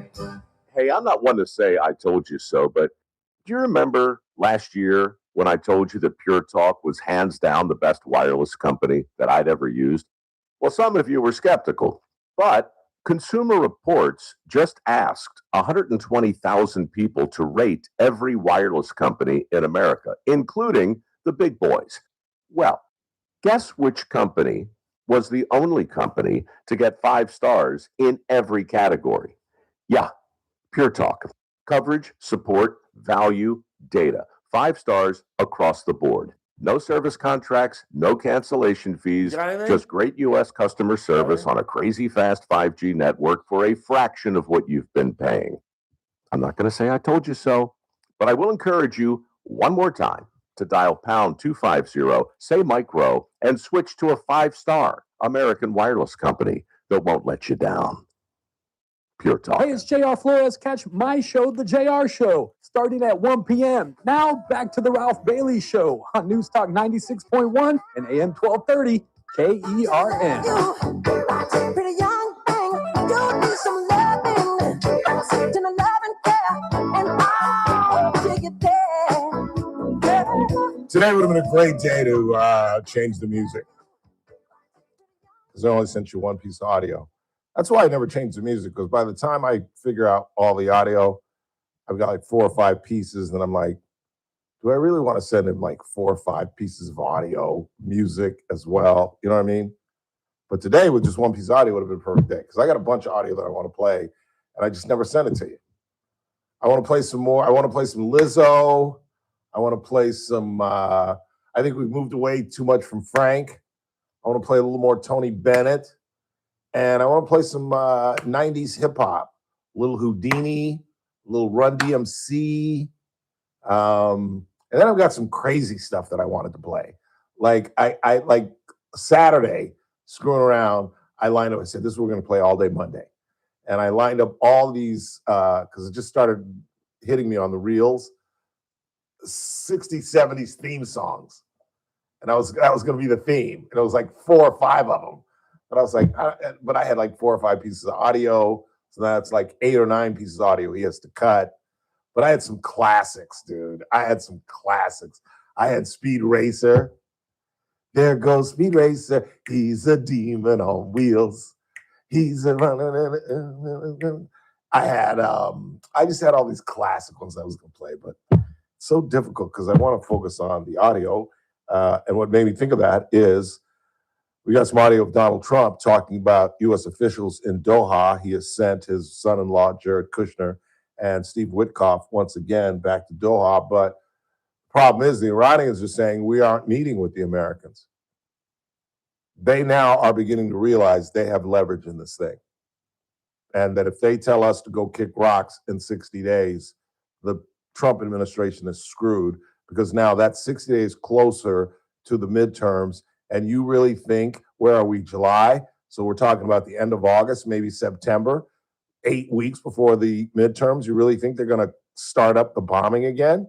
I just don't buy that. And if they do, you can forget about the midterms. You can absolutely forget about it. Unless that we somehow, in those 8 weeks, come to some, as the president promised us, some unconditional surrender. And this is what I'm talking about. How the goal and the aims have all changed, just depending on what day it is. Because one day we were told that they're going to hand over the dust to us. Now we played you the audio of J.D. Vance at Bill Maher's show saying, well, really, we've already won. Because the uranium is so buried, they can't get at it. Then what are we doing then? Why are we negotiating with them? Why are they making millions and millions of dollars today? Today. Why do they still have control of the Strait of Hormuz today? Meantime, here's the president on the Qatari Doha meetings. Meeting in Doha is going to be perhaps important, perhaps not. We're going to find out. But we're winning militarily. It's almost won militarily, I would say. And it's really very simple. It's the denuclearization of Iran. We don't want them to have a nuclear weapon, and they're not going to have a nuclear weapon. They've agreed to that, in all fairness. They've agreed to that, in all fairness. Let me just make sure you heard that. Let's play that one more time. Listen to the very last sentence the President of the United States declared this morning. Meeting in Doha is going to be perhaps important, perhaps not. We're going to find out. But we're winning militarily. It's almost won militarily, I would say.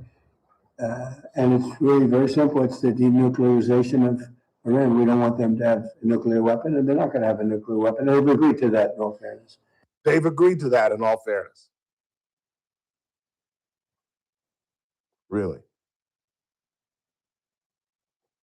How do y'all, I just don't understand how y'all put up with this. How we are not pushing back on this and demanding that the president play this straight. The cliche that has probably driven you guys crazy over the last 3 months, because I say it almost every single day. You can't tell the world that the Iranians have agreed to get rid of their nuclear weapons when they've done no such thing. No such thing. Because if that's the case, then bring back your son-in-law and let's get back to normal life in America. But that's not the case. And now the Iranians realize we have leverage. That we've got another, 50 days?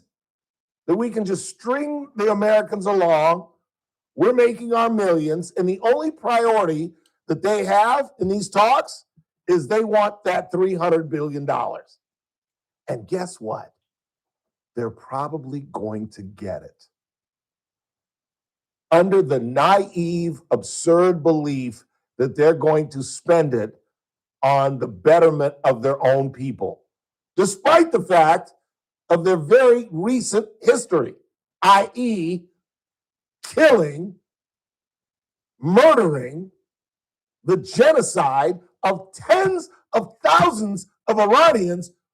But at the same time, we're going to take their word that if the Gulf states give them $300 billion, that they're going to buy food and distribute amongst their peoples. Is there anyone that believes that?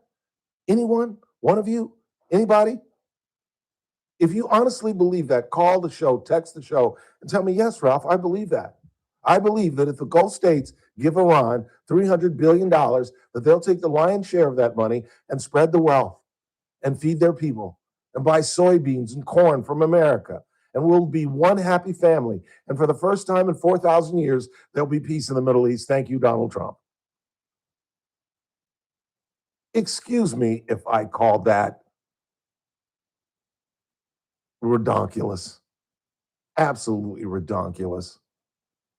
And I just hope by now you're beginning to understand why every single day this old man says, play it straight, Mr. President. Just play it straight. This isn't a campaign. This isn't a debate. This isn't an election. This is war with global consequences, but most importantly, consequences to your constituents. The price of soybeans, fertilizer that farmers need, and the price of oil. Suffice it to say, I'm sorry I have to be the master of the obvious, but don't tell us that they've agreed to give up their nuclear weapons when they've done nothing even remotely close to that. The Iranians are living large. They are happy. We have taken the blow of the Americans, and we're still here. And they have not set one foot on Iranian soil. Our proxy is still surviving in Lebanon. We're now making millions for the first time in months. We still control the Strait of Hormuz. We still have drone and military power. We've still got the Gulf states scared as long-tailed cats in a room full of rocking chairs of going through the strait. They're living large, except for the people that actually live in Tehran. Quick time out. Scott Cox makes a rare appearance on TRBS. Kern Radio, AM 1230, KERN. 96.1 FM, K241CI, Bakersfield, an American General Media station. Town Hall, I'm Keith Peters in Washington. The Supreme Court upheld the concept of birthright citizenship today. New York Congresswoman Grace Meng, chair of the Congressional Asian Pacific American Caucus, says the birthright ruling sends a clear message to President Trump. You may try to redefine what it means to be an American, and you will fail. We are American. We belong here. And no wannabe king will ever take that away from us. House Speaker Mike Johnson, a constitutional lawyer, says he's not a fan of the Supreme Court's ruling on birthright citizenship. I'm very disappointed in that outcome. I think it subjects the country to serious challenges going forward, and we'll have to deal with it as a Congress. In an opinion written by Chief Justice John Roberts, he held that the long-settled understanding of the 14th Amendment adopted after the Civil War makes a citizen of anyone born in the country with very limited exceptions. Questions are being raised over the newly formed U.S. Wildland Fire Service's approach to wildfires. The deaths of 3 firefighters in Colorado have refueled debate over the Trump administration's focus on full suppression of new fires, reversing a decades-long trend towards embracing flames as a tool to burn off highly flammable old growth to help lessen the risk of too much fuel igniting catastrophic blazes. Critics of the new policy say that the newly created U.S. Wildland Fire Service was created by consolidating 4 Interior Department agencies, causing confusion. One former federal firefighter asked what was the real risk that justified putting those firefighters at risk. Correspondent Lisa Dwyer reporting. On Wall Street, the Dow by 136 points, the Nasdaq rose 393, the S&P advanced 58. More on these stories at townhall.com. You've probably heard all those ads for life insurance. Just a few dollars a day, apply online in minutes, no medical exam. Simple, easy, and cheap, right? Now you're thinking, maybe I should get a quote. Well, smart thinking. Everyone should have life insurance. But here's what they don't tell you. Those few dollars a day rates, they're for young people in perfect health. That's why everyone calls Big Lou the 50 to 60-year-old not-so-perfect candidate. Like you. You take prescription meds, and you're overweight. Winner, winner, fried chicken dinner. But Big Lou works with life insurance companies that want people like you, with no surprises after you apply. In fact, if you're a 50-year-old guy with a few health glitches, Lou could probably find you $1 million of term life coverage for about $200 a month. So yeah, you need life insurance. But unless you're young and healthy, you got to call Big Lou, because he's like you, older, heavier, and on meds too. Get a quote right now at 800-555-2085, 800-555-2085, or biglou.com. The markets close out. From the KERN Newsroom, your live and local news update. The school keeps part of the Chavez name. I'm Chris Davis. With an elementary school in Bakersfield being renamed for Helen Chavez instead of Caesar, a high school in Delano is also keeping part of the name. The Delano Joint Union High School District Board has approved the renaming of Caesar Chavez High School to Chavez Collegiate High School. In a Monday news release, the board says keeping the name is in agreement with the purchase agreement. In other words, a legal obligation. The name will be changed before the start of the new school year. In the drowning of the 12-year-old boy who was trying to get away from attacking dogs in Central Park in California City, court documents say that Kenneth Dobbins, the man who faces several charges, including second-degree murder, walked into the water to get his dogs, but did not help the boy who was struggling to stay above water, nor the 8-year-old girl who had been attacked, reports KGET. Dobbins refused to go to court Monday for his first hearing. Deputies have been told to bring him to court today, regardless of whether he comes willingly. You likely remember the case where 1-year-old Emilio Gutierrez died in a hot car and the mother went to prison for it. The father is now in hot water after getting into it with his girlfriend last Thursday and refusing to come out of the attic of their apartment, causing a standoff with police in Porterville, say those cops. 21-year-old Rosendo Gutierrez was finally arrested Friday on several felony charges. A data center planned for the Ridgecrest area is being opposed by the Eastern Kern County Resource Conservation District. They wrote a letter to the California Energy Commission saying they believe the water levels in the area where the center would be built are already too low, and the center's possible usage would deplete that water even further. I'm Chris Davis in the KERN newsroom with news every half hour and when it breaks on News Talk 96.1 and AM 1230. KERN. To the rest of all in a month from now, this Hollywood big shot's gonna give you what you want. Too late. They start shooting in a week. I'm gonna make them an offer again with you. The Ralph Bailey Show. News Talk 96.1 and AM 1230. KERN. And I've seen the promised land. I may not get there with you, but I want you to know tonight that we as a people will get to the promised land. Call in or text to 661-842-KERN. That's 661-842-5376. Listen live at KERNradio.com.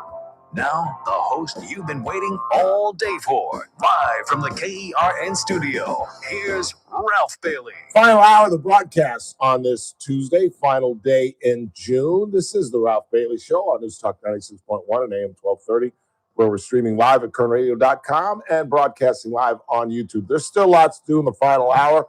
Coming up at the bottom of the hour, we'll recap our top story of the day, the two big Supreme Court cases. One, basically saying that if you're in a state that does not allow transgender athletes to participate, that is constitutional. Has no impact on us here in California because it is lawful. They did not go that far in the Supreme Court decision. And birthright citizenship. If you're born here, you are a citizen of the United States. And I think the court is leaving up birthright tourism and late immigrants coming 9 months pregnant to Congress to codify that, and they can. They can absolutely change the laws. We'll delve into that. Plus, LeBron James is leaving Los Angeles. I say thank you, Jesus. We'll get into that. The Dodgers got another big win. They're in Sacramento in that bandbox at minor league park, at Little League Park. So they're going to sweep the A's, and I got some other miscellaneous news and notes, but this was a gargantuan day in tennis as far as I'm concerned. I was as nervous as Game 7 in the World Series this morning. I really was. And so we thought we would bring in our local tennis aficionado, the host of First Look with Scott Cox, Mr. J.R. Flores. Scott Cox. What's really going on, brother? Well, first of all, you're cutting into cocktail hour. You sorry. really thought that Serena match was going to be some kind of an epic battle or of some kind? No, I thought she would win. Well, first of all, I told both you knuckleheads yesterday it wasn't going to happen. First, I said don't do it because I was afraid of a Joe Namath, Willie Mays type thing. But then I was like, you know what? You're 44 years old. You got life by the tail. Why not take a shot? And I don't know. Absolutely. Super happy she did it. Yeah, absolutely. And I thought she could have won. Now, Randy brought me back to life and said, Ralph, even if she won, she beat a girl that hasn't won in 11 straight matches. She's got no experience, blah, blah, blah. But I thought she could have won. Do you agree with that? That there were 10? Could have, but I think I told you and JR both yesterday, she might have gotten through the first round but that would have been. Yeah. That would have been it. It's impossible, man.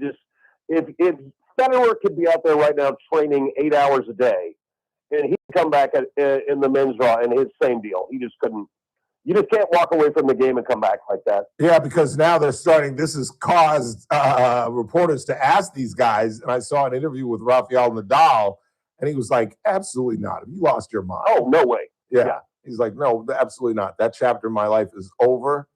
I just thought when she was up 2-1 in the third set, and she missed that volley that would have won, she'd have gone up 3-1. I thought that was her chance. But she misses the volley. She ends up losing the game, and it goes 2-2 instead of 3-1. And then it was absolutely over after that. Yeah, the further that went in the third, the more he was going to get kind of gassed. I mean, I'm glad the only, maybe if there's a downside, maybe there's some kid out there that could have gotten that wild card that didn't. True. That would be it. I mean, but look at all the people at Wimbledon that got to see Serena play that didn't miss out on the Serena era. Yep, absolutely. Do you think she's encouraged by this and that she'll go to New York and play in the U.S. Open? Oh no, she's not encouraged. She knows she doesn't. At 44, look, it's not a thing. We've seen too many Disney movies. It's just not possible. It would have been a great story, but it was never ever going to happen. And it would be even harder in New York with the humidity and under the lights and hard courts and the balls. It would be tougher still. Yeah, they'd run her all over the court, and yeah. Yeah, but you know what? If you get a wild card, go out there and everybody? You're going to pack the stands. Oh my God, they put that match. When was the last time you saw a qualifier and a wild card play on center court? On center court. That's what I told Chris yesterday. I said this is going to be the most watched first round match in the history of tennis. Probably was. And the other thing Ben Shelton lost today in the first round too. Did he really? He sure did. Wow. And I thought if there's a surface that he could go long on, I thought it might be grass, but nope, he got bounced in the first round. Do you think he's going to ever live up to his potential? Because that kid, every time I watch him play, I go like, how do you lose with that serve? If you watch him when he's not missing anything, he looks like the greatest player that ever picked up a racket. Yes. But he's a young kid. There's a lot, you know what I mean? He's got the physical attributes to get it done, and his dad is one of the best players and coaches ever. Yeah. So I wish him all the luck in the world, but I really thought that he might make a run at this Wimbledon. Yeah. It didn't happen. I did too. I was surprised by that, just for you to tell us that. You know who he's dating, don't you? No. He's dating Dennis Rodman's daughter. No, Dennis Rodman's daughter, the soccer player. No way. Good for both of them. Yeah. I mean, it won't last, but yeah. Well, yeah, but still, if tennis doesn't work out, she makes a lot of money. You know, it's just something to fall back on. Yes, she does. She probably makes more dough than he does, actually. Now we get to find out do Venus and Serena make a run in doubles? Can they? No chance. It's not no chance because doubles got a lot more variables and grass courts. Right. Grass court's the ultimate variable, man. And both of them are just superb volleyers. But the problem now is you have professional doubles players now. There's people, men and women, who just do the doubles tour. Right. And holy cow. You watch the Labor Cup when Nadal and Federer played doubles together? No. God, I would have loved to have seen that. Yeah, so you can go back and watch it. At any rate, they lost to professional doubles players. It's a different thing. But Serena and Venus, both two of the best doubles players of all time. Yep. Who knows? Again, it'd be fun to watch. I'd love to be there and see one of those matches. Yeah. Our colleague and friend Scott Cox has joined us on the broadcast to talk a little tennis about Wimbledon. What's going on the men's side? Sinner almost lost. Djokovic almost lost. I mean, these guys are getting taken to 5 sets in the first round. First of all, you got a lot of young guys from around the world that you'd never heard of that are superb athletes now. Yeah. And in the olden times, 5 years ago or 3 years ago, you had Alcaraz at the top and Sinner at the bottom, and they're going to be in the, Djokovic is fading fast. Yeah. But there's some youngsters out there that hit forehands 130 miles an hour. Yeah, it's crazy. And they can tune you up on grass. And if you let it get up, I wouldn't worry about Sinner too much. I got to believe he's the odds-on favorite still. Yeah. What about this kid, Alexander Zverev? Am I pronouncing that right? The guy that won the French? Yeah. You know what? He finally got his Grand Slam. Good for him. He's been doing it a while. And he's a superb volleyer, too. The problem with Zverev is he dates some of the hottest women on the planet, and I think that's got to take it out of you.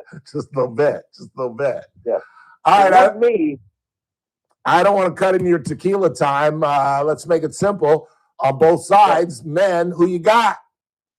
Ooh, rooting hard for Francis Tiafoe because he won the Bakersfield Tennis Open. Did he really? He's one of the Yeah. There's probably 5 or 6 people that have played or won the BTO that are playing in Wimbledon.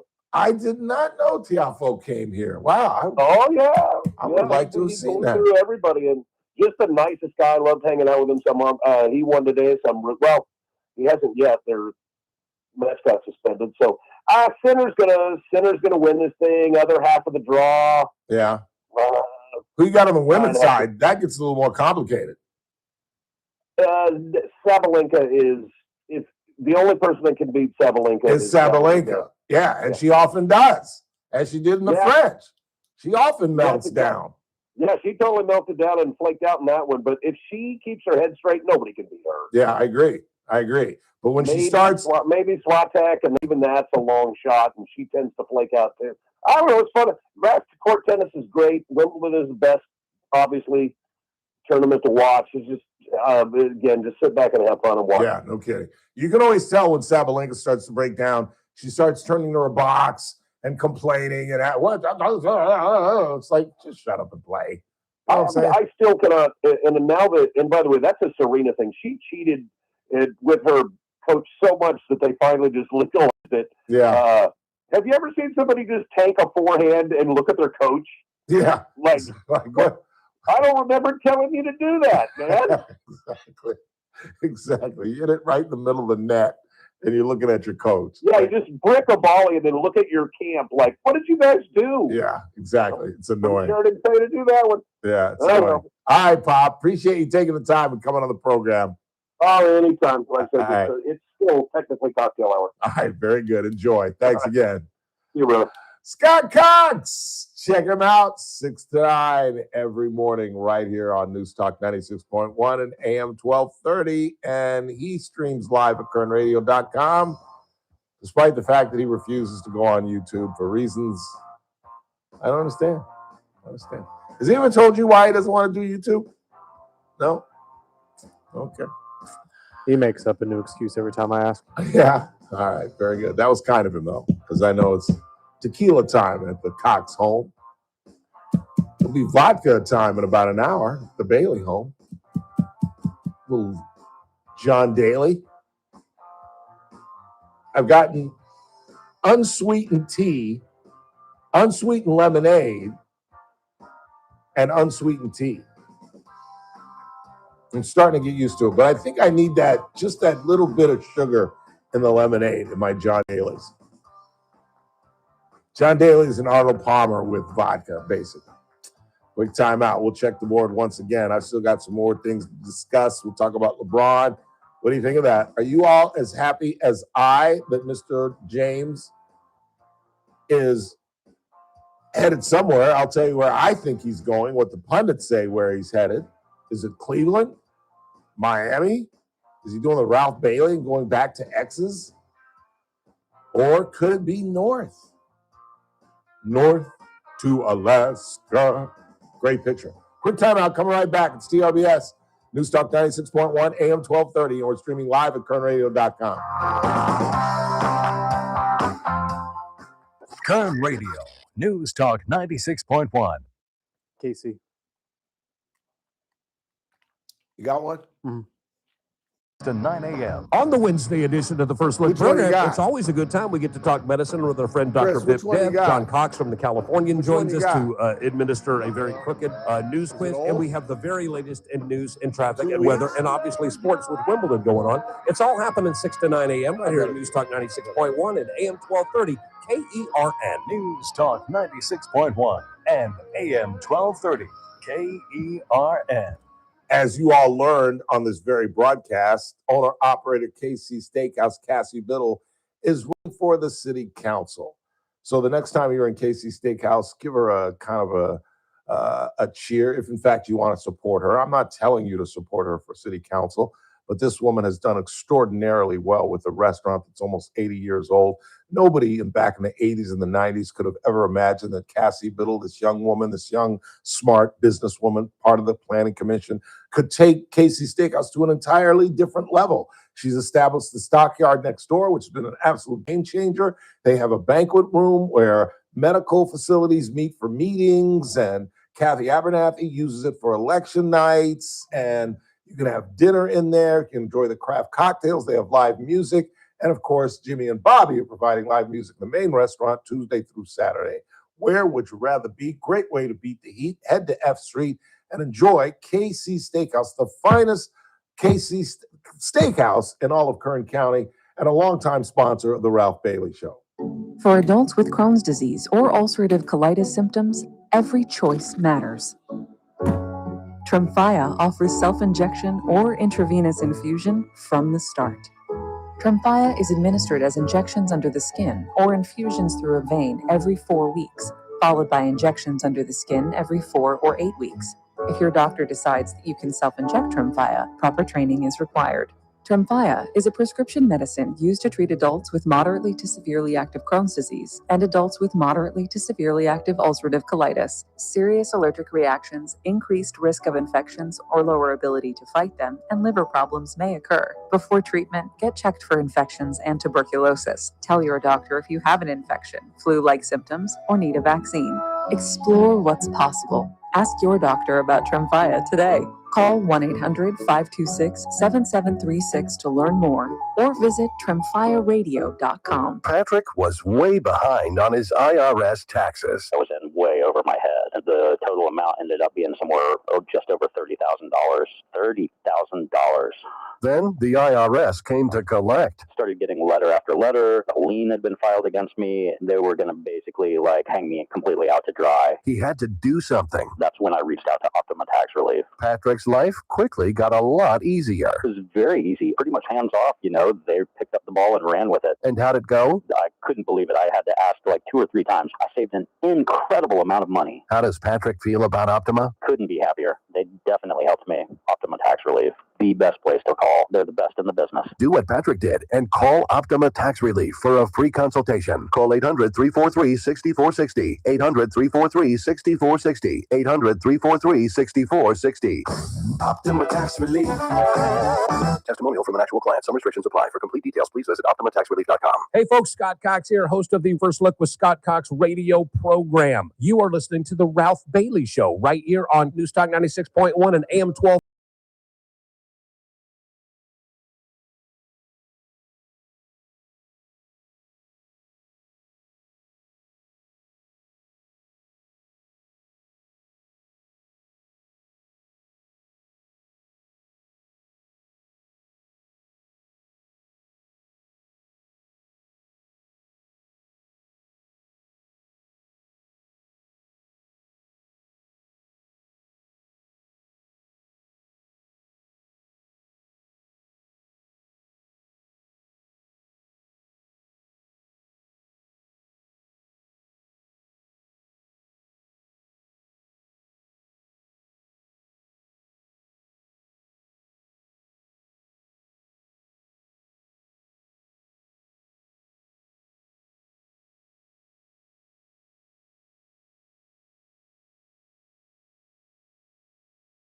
And what do you got? The ruling on the trans in sports, but what about states like California who have not banned it? Ruling just upholds the states who do. That is correct. I thought I explained that several times, and we talked about that with Teresa Goldner. Don't forget, if you didn't hear our interview with Teresa Goldner, which is worth going back and listening to, just go to YouTube, punch in Ralph Bailey, and you can go back and listen to our entire conversation about not only birthright citizenship, but about the transgender issue. And you can also tune in and listen to Howard's take on it as well. But yeah, that's unfortunate. And we're in a one-party state, so it's going to be difficult to change this. We're hoping that we get Steve Hilton in at the gubernatorial level, and certainly David Couch on the state level as well. But we're going to have to handle this our own. I believe there are 15 states that have allowed transgender athletes to participate with biological women. Washington, Oregon, California, New Mexico, Nevada, Colorado, among those. But you're absolutely right. This doesn't impact those states. It just allows the states that have banned transgender athletes to do so. They're saying it's absolutely legal. And as we talked about with Teresa Goldner, I think that portion of it, challenging the states that allow it, I think that will be challenged very, very quickly. As we talked about Chino Hills, a school district up north, I believe they're up north, I could be wrong about that, but a school district has already challenged this on a state level. It'll obviously go to the California Supreme Court and then inevitably end up in Washington. And so they'll have to deal with that at one point. Can a state, they did not answer the question, is it constitutional to allow transgender athletes to participate? They merely answered the question, if a state denies that, can they uphold it? And they did. Now, quite obviously, the two decisions are kissing cousins, if you ask me. That if the court believes that if you're doing it, banning them, it's okay, then I've got to believe when California and the 14 other states challenge, is it constitutional that they're doing it, that the court will say no, it is not. Now, I could be wrong about that, but so far my record with the Supreme Court's been pretty doggone good. Because we're going to start with the truffle cicchetti. And then I'm thinking, well, it'll depend on what day it is, but if it's a Tuesday, the prime rib sandwich, maybe if it's a Wednesday, the Florentine shells, Thursday, it'd certainly be the salmon. And I haven't been to Luigi's on Friday in a long time, so I can't really remember what the special is on Friday, but it'd probably be a weekend. If it's a Saturday, probably the Monty Burger. You ever had the Monty Burger? Oof, that's a mean burger. Pretty named good. After Gino's late father, with the chili on it. Not like chili, like hamburger chili, like spicy chili on top of it. Oof, good. What else you got? Let's see. I think Howard was talking about the Love's Travel Stops, which are truck stops combined with gas stations, convenience stores, and a restaurant. Ralph, I believe you're referring to Love's Barbecue. Oh, I think you're right. I think you're absolutely right. There is a difference. Because you're right. That was the theme song. Because I thought they went out of business, and I thought maybe he knew something I didn't know. But you're right. He is talking about the gas station. I'm talking because I knew Chris Love, whose uncle, I think, started those Love's Barbecue. And the one in Ladera that I grew up with, where I met Mr. Sinatra Jr., is now it's a TGI Fridays that is owned by a man by the name of Irvin. Do you know who owns the Magic Johnson? Magic Johnson owns he not only owns the TGI Friday that's in that Ladera Mall right there on La Cienega, and where La Cienega and Centinela and La Tierra all kind of converge. He also owns the Starbucks and the Fat Burger that's there. Magic is making money hand over fist. That's why he's a billionaire. Who you got? Daily Dave. Dave, what's really going on? Hey, brother, how you doing? I'm well. What's popping? Hey, Gino Special is great. That's a feed two people with that. What is the Gino Special?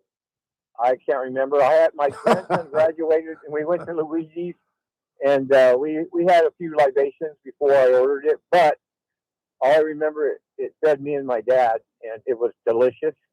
I think it was some kind of pasta with the salad, with the meat.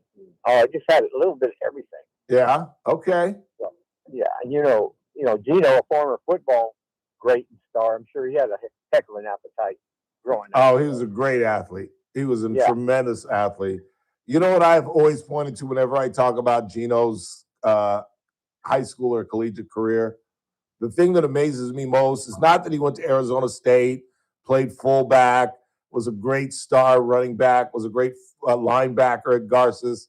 But Tom Meang told me the story about there in a rainy, muddy game for a Valley playoff game, and frickin' Gino kicked a 47-yard field goal to win the game. That is amazing. That's crazy. Wow. Yeah, that's crazy. A 47-yard. I bet. You think that's a Garces record still? Or did the two brothers, the soccer brothers, break that record? No, I mean 47 doesn't stand anymore because the guy I played with, I think, kicked a 50. Really? Yeah. Yeah, that's what I always point to. That in the mud. In the mud, he kicked the 47-yard field goal.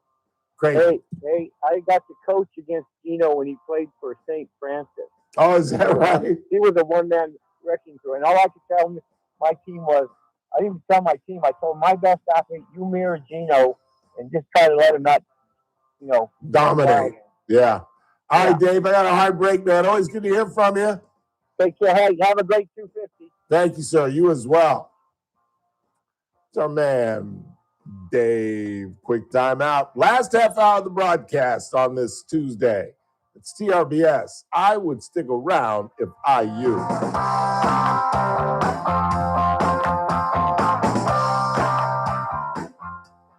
With SRN News, I'm Keith Peters in Washington. It's a hot one for millions of people in the Midwest and Great Lakes states. Intense heat and humidity are baking the region with no immediate relief. The National Weather Service says conditions are dangerous. The heat index is exceeding 100 degrees in some areas. The heat index is how hot it feels when air temperature and humidity are combined. The Supreme Court is upholding state laws barring transgender athletes from playing on girls' school athletic teams. The court's conservative majority has repeatedly ruled against transgender Americans in the past year. The rules Tuesday that state bans in Idaho and West Virginia didn't violate the Constitution or the federal law known as Title IX, which prohibits sex discrimination in education. More details available at srnnews.com. When you're vacationing in your RV, Kern Radio, News Talk 96.1 and AM 1230, KERN. Headlines from the KERN newsroom. A man accused of having the dogs that caused a 12-year-old boy to run and go into a pond in Central Park in Cal City, where he drowned, refused to come to court Monday, according to court documents. A judge told deputies to bring Kenneth Dobbins to the courtroom by force if necessary, reports KGET. Court documents also say he helped neither the boy nor the 8-year-old girl who had been attacked. You likely remember the case where 1-year-old Emilio Gutierrez died in a hot car and the mother went to prison for it. The father is now in hot water after getting into it with his girlfriend last Thursday and refusing to come out of the attic of their apartment, causing a standoff with police in Porterville, say those cops. 21-year-old Rosendo Gutierrez was finally arrested Friday on several felony charges. I'm Chris Davis in the KERN newsroom with news every half hour and when it breaks on News Talk 96.1 and AM 1230 KERN. In 2026, Bay Alarm celebrates 80 years of security. For the Central Valley, that means local service including burglar and fire alarm systems, 24/7 in-house monitoring, and custom security designed to work with business operations. Bay Alarm has real people rooted in your community looking out for your business. After 8 decades and 3 generations of family ownership, our promise is still the same. We got you. Learn more at bayalarm.com. First Look with Scott Cox, mornings 6 to 9 a.m. On the Wednesday edition of the First Look program, it's always a good time. We get to talk medicine with our friend Dr. Vip Dev. John Cox from the Californian joins us to administer a very crooked news quiz. And we have the very latest in news and traffic and weather and obviously sports with Wimbledon going on. It's all happening 6 to 9 a.m. right here at News Talk 96.1 and AM 1230 KERN. News Talk 96.1 and AM 1230. KERN. Hey, it's JR Flores. Catch my show, The JR Show, starting at 1 p.m. Now back to the Ralph Bailey Show on News Talk 96.1 and AM 1230.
is still alive.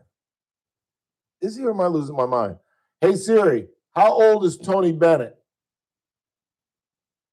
Tony Bennett died July 21st, No, Tony's been dead. 2023 at age 96. God, he died Here's what I found. He died 3 years ago. Where have I been?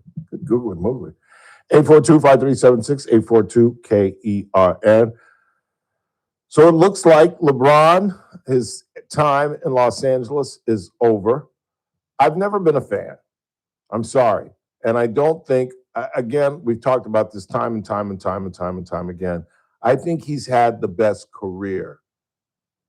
I don't think that Kareem or Michael will never know about Kobe, but to play as well as he's playing in his 40s, Mike wasn't playing that well. Mike could do it in spurts. Because Mike was like 40, 41 when he was with the Wizards, wasn't he? Yeah, some of that era. Pretty sure, because he stopped, then he was an owner, and then he came back, and he was like 40, 41. And there were nights where he had 40, 45. Then there were nights where he'd have like 19, and that just wasn't Michael Jordan. But this guy consistently can put up 25 a night for you at 41, 42 years of age. Is he the greatest player ever? You know, these are just ridiculous titles because in some respects he was. I don't think there has been a high school athlete, including Kobe, Moses Malone, Jermaine O'Neal. What are some other great? Kevin Garnett. I don't think anybody came out of high school with as much pomp and circumstance, as much national attention, and as much expectations, and then absolutely exceeded that. He didn't meet the expectations as a rookie, putting in 21 a night. He exceeded the expectations. And didn't they get to the playoffs the very next year? It took the very Cleveland next year. 2 or 3 years to get there. The very next year. No, it wasn't the first 2, I promise you. We had this conversation before. I thought for sure he got into the playoffs their second year. But regardless, he was putting up all-star numbers as a freshman or a sophomore in college. And I don't think anybody, I don't think Mike did that in North Carolina his freshman year. Now, granted, Dean Smith was his coach, and everybody said the only body that could stop Michael Jordan was Dean Smith. But I just don't see him as the greatest player because I think there are other factors that are involved in being the GOAT. And one part, at least for me, if I'm going to call you the GOAT, is that you have to stay with an organization and deal with the ups and downs of that organization and maintain the superiority of that organization. Kareem Abdul-Jabbar is the classic example of that. Kareem Abdul-Jabbar was never on a losing basketball team. Kareem Abdul-Jabbar, as a freshman at UCLA, could not play. They would not allow freshmen to play back in those days. They wanted them to come to campus, get acclimated, get your studies under your belt, and then as a sophomore, as a little bit older child, you can now play basketball. And the freshman UCLA team beat the varsity UCLA team that would go on and win the national championship. That's how good Kareem was. And I think he lost maybe 3 games in college his whole time that he was there. And he was never on a losing team. When we brought him to Los Angeles, he had nobody because we traded everybody for him. And there was literally nobody left. And he still would drag us into the playoffs. And then Jerry West took over as general manager, and we draft Byron Scott. We draft James Worthy. We draft, obviously, Magic. And we never looked back. We absolutely never looked back. And we were led by Cap. So I've always said, I think the most dominant player in basketball history is Kareem Abdul-Jabbar. But I'll give Michael the GOAT. He could do things and carry teams, the likes of which I've never seen. And Kareem never three-peated, and he certainly didn't three-peat twice. To three-peat twice is crazy. It's absolutely crazy. And the manner in which Mike did it, I mean, you remember the game against Utah where they're down 1, they're down 3, and They get it into Jordan, and he quickly scores a layup, like within like 6 seconds. So now they're down 1, and Utah has the ball, and they put it into Malone, and Mike sneaks around from the backside. Malone is on the far side of the court, and they lob it into him. Mike is on the other side of the court, but Mike knows exactly what they're doing, so he falls along the baseline, and when he's just kind of hanging on the baseline, and when they lob it into Karl Malone, he sneaks along the baseline, absolutely picks his pocket, and then Phil, being the genius that he is, doesn't take a timeout. Why not? Because that gives Utah the opportunity to set up their defense. I'd rather a random play with Mike with the ball than them setting up a play and them setting up a defensive play. So he steals it. Phil doesn't take a timeout. They go down. Mike hits the winning shot. Game over. Championship over. They three-peat for the second time. That's the kind of thing that Kareem didn't do, that LeBron didn't do, that made Mike the best ever. 842-5376, 842-KERN. Who you got? JD. JD, what's going on, man? We were looking for you the other day. Oh, you were? What regarding what? I don't know. Something came up about We Vegas. were trying to figure out when the Hard Rock was opening in Vegas. Oh, that's what it was. Oh, that's what it was. yeah, it's coming along. They got that. So they're building that big guitar out in front, which is actually part of the hotel. So you can actually have a room in the guitar. It's really? Oh, yeah. It's probably halfway done. And then they got the Mirage all gutted out. So, it'll take a little time. But, yeah, it's coming along. You can see how it's shaping up. It looks pretty good. That's crazy. Where are they with the baseball stadium? You can definitely see it taking shape, and I think they're saying 2 years. Yeah. Opening day is what they're saying. Okay. Not a great location in my opinion, but it is what it is at this point. Where is it? It's where the Tropicana was, so it's on one side by the airport. So for people that live there, it's going to be hard to get to. Yeah, you're right. That's weird. That is a weird spot. Whereas the Allegiant's on the other side of the freeway, and you can get there from all directions. Yeah, you're right. You're absolutely right. So what's going on with you? Well, yeah, I haven't called in a while. I don't know if you heard, your ears were burning. I was at KC Steakhouse on Saturday night. Really? Yes, I was. I was there Saturday night. I was there late Saturday night, but you were there Friday night. Oh, that was Friday night. My bad. That was Friday night. You're absolutely right. It was Friday night.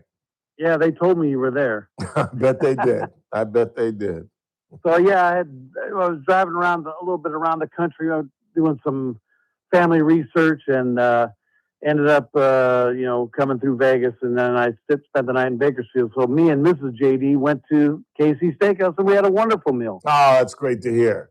You have my number, don't you?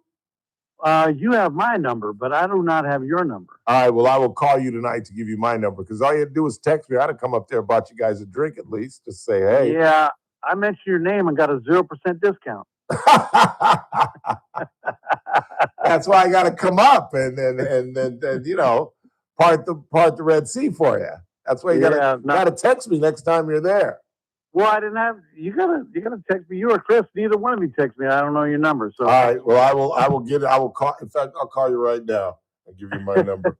But it's good to hear from you, really Bob. had a wonderful meal. It was a wonderful meal. They could not have been more gracious. That's a great place. It is. I'm telling you, Bakersfield. You should go there. I had a blast. That's great to hear, man. Always good to hear from you, Pop. Appreciate it. When's the next time you're rolling through? I got nothing planned right now. We'll see. All right, man. Well, take care. Always good to hear from you. Appreciate you. All right. Take it easy. All right, buddy. Let me see if there's JD. Let me give him a call real quick.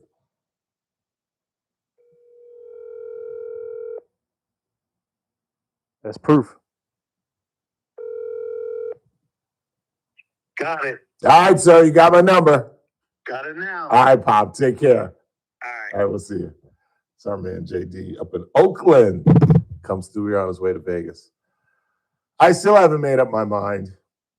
And I've got about a week left before I make up my mind whether I'm going to go or not. The only reason I don't want to go is because I'm really looking forward to Philly. I'm going to Philly at the end of September. And I really want to be flush when I go to Philly. Uh-huh.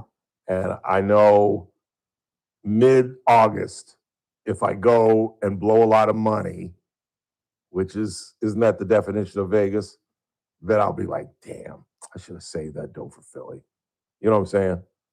Because I'm talking, if I go, airfare and hotel is about 4 or 5. I can get a package for $4 right now. But that's why I say I got about a week, because this is going to change. Right now, Randy's found me a combination airfare, round trip, and the Golden Nugget for like $5 for 3 nights. That's not bad. And then I'd have to take like a G for 3 days for food and gambling. So I'm spending like $1,400-$1,500, which isn't a lot of money.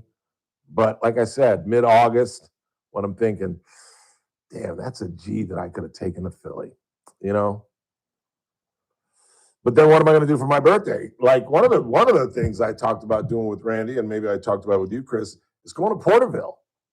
I really have, as crazy as that sounds. Get in a hotel for about 2 days, take my golf clubs, play River Island, and play some poker at Eagle Mountain Casino for 2 nights.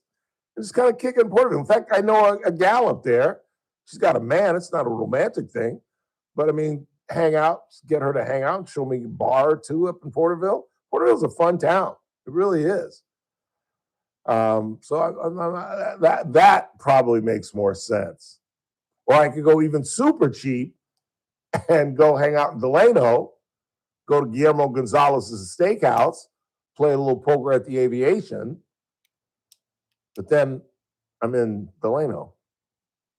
And no disrespect to Delano, I didn't live out there, but I used to be a correspondent for Delano, so I spent a lot of time out there.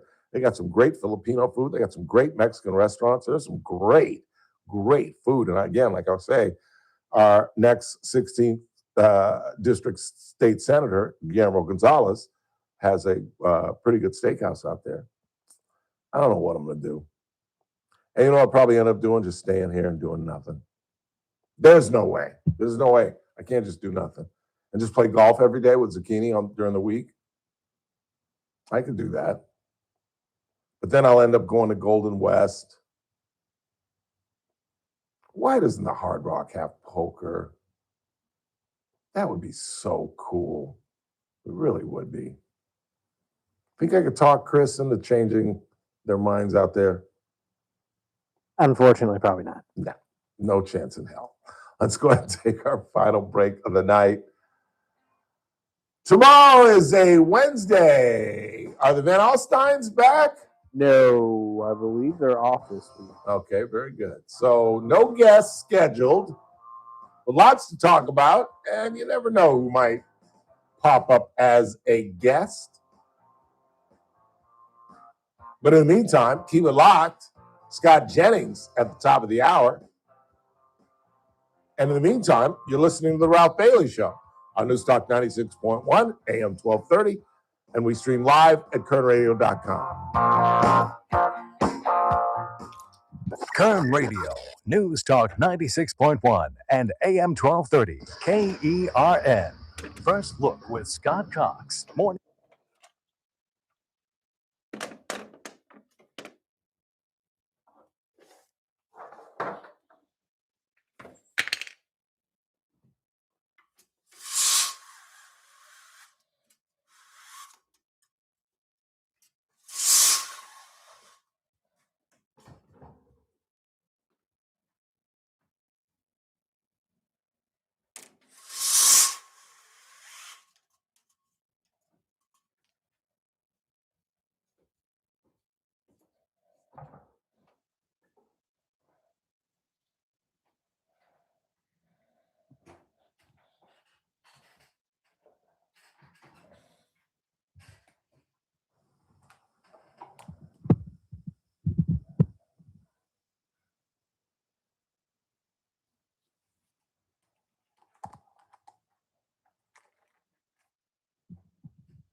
Three.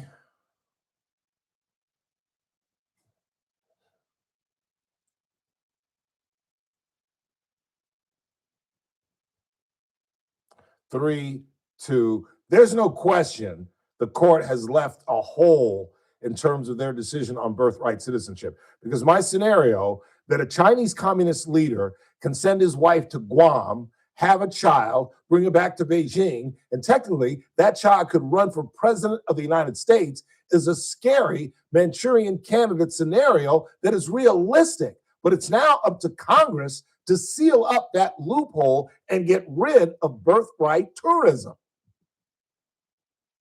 3-2.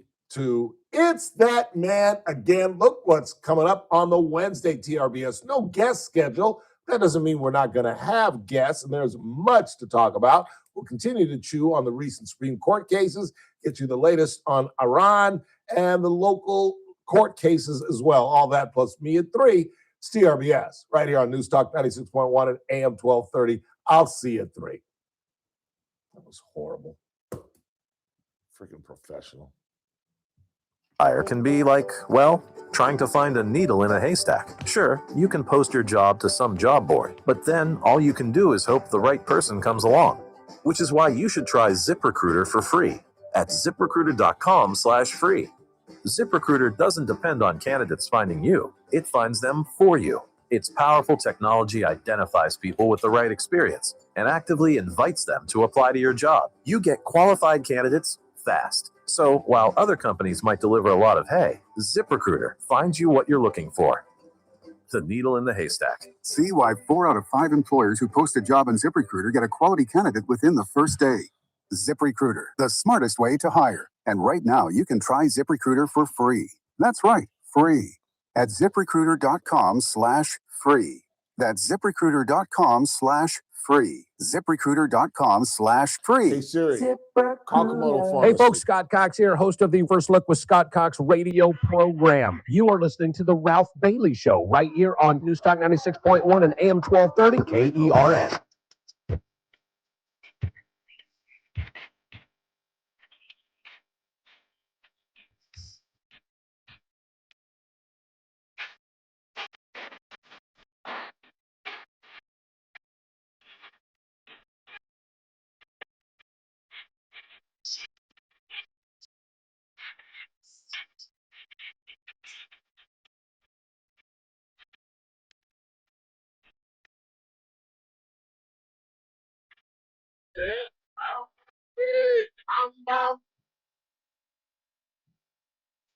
I wanted to sing this too,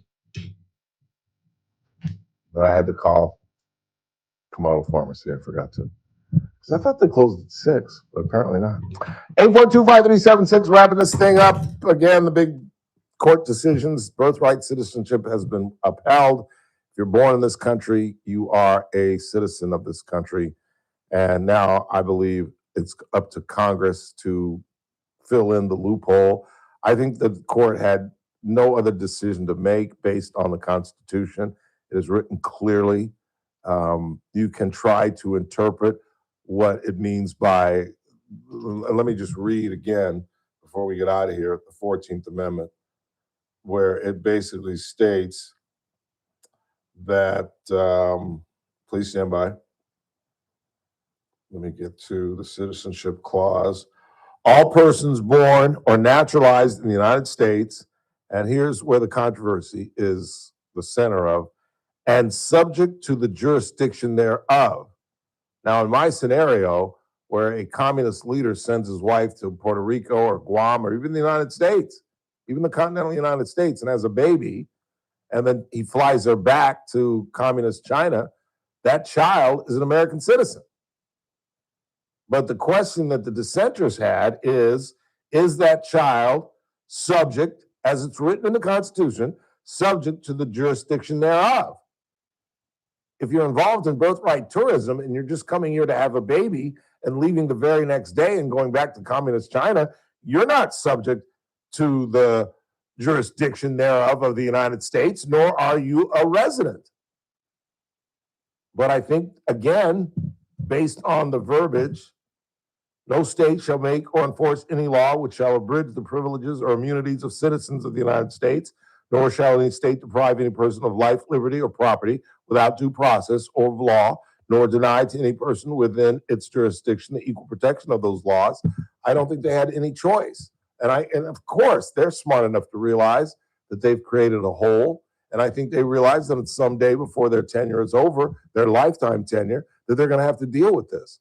I think that this is going to cause a stir, and that even if we have to change the Constitution, I think that could occur with 2/3 of the majority, and I think 3/4 of the states. I think that people have to be frightened by my scenario. And I'm not the first one to come up with this. I'm not saying I invented this scenario, but it's an accurate one.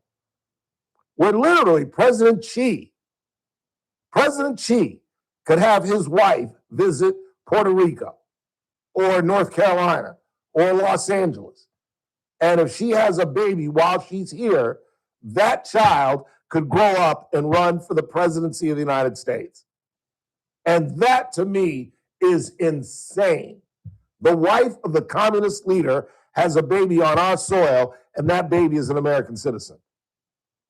That's crazy. But again, not to be hypocritical, I still would have sided with birthright citizenship, but I would have written in the majority opinion that it has to be up to Congress to codify this. And I believe they can. And if they can't, then it's up to us to change the Constitution. Because the idea that immigrants from the Central America are coming in here in their 8th, 9th month of labor and having children, or these foreign dignitaries are flying their wives in here to have children and then bringing them back to their respective countries is clinically insane. The transgender issue, that is open and shut. The states that now have the ability to do so, that are already doing so, can. But states like ours that allow transgender athletes, we can't ban them because of this ruling.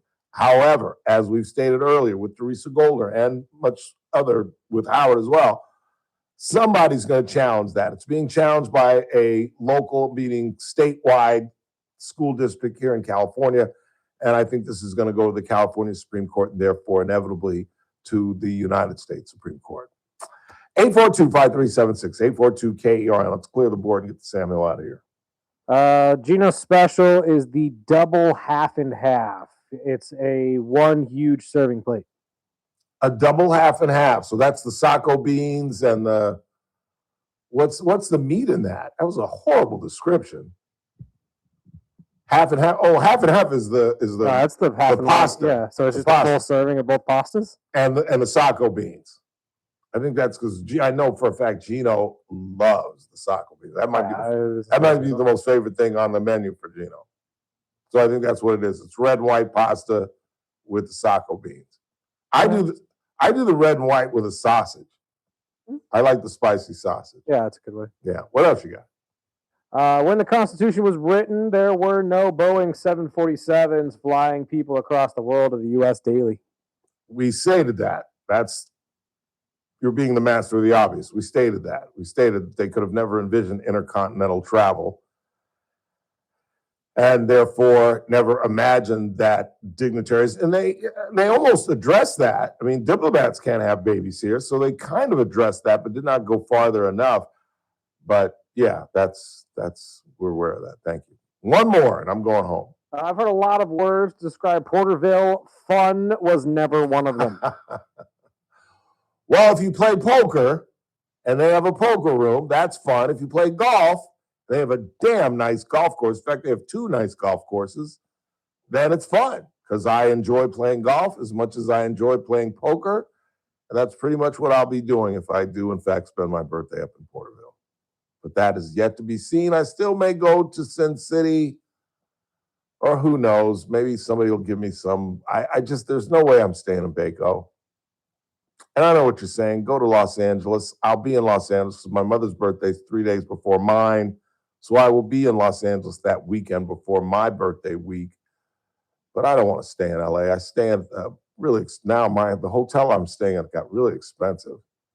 I normally stay at the Marriott, and it's gone up to like $278 a night. It used to be like $240, $235.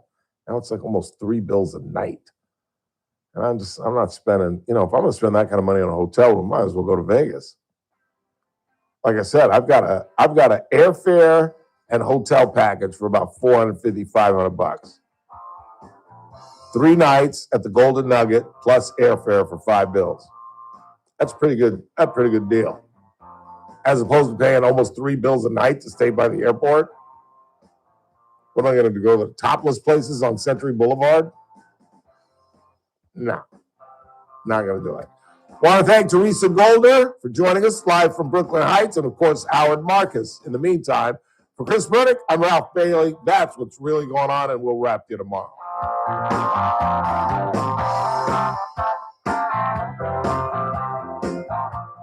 Kern Radio, AM 1230, KERN. 96.1 FM, K241CI Bakersfield, an American General Media station.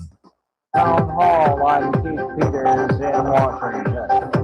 Several Supreme Court decisions were released today. One involved transgender athletes. The Supreme Court upholds the transgender sports ban in 2 states, Idaho and West Virginia. The justices ruling the states can block transgender athletes who are biological males from participating in girls' sports teams at both public schools and universities. Justice Kavanaugh writing the opinion for the 6-3 majority. Correspondent Laura Winters reporting, and the justices also upheld a long-standing belief in birthright citizenship. The justices, in a decision in a New Hampshire case Tuesday, relied on a long-settled understanding of the 14th Amendment, adopted after the Civil War, and more recent federal laws, in ruling anyone born in the country is a citizen, with limited exceptions. The Republican president's restrictions have been blocked by several lower courts and had not taken effect. 3 conservative justices would have allowed the restrictions to take effect. Correspondent Bernie Bennett reporting. Temperatures are heading into dangerously high territory for the next few days from the Midwest to the East Coast. Forecasters are warning people to stay inside and wear loose-fitting clothing. The CEO of Must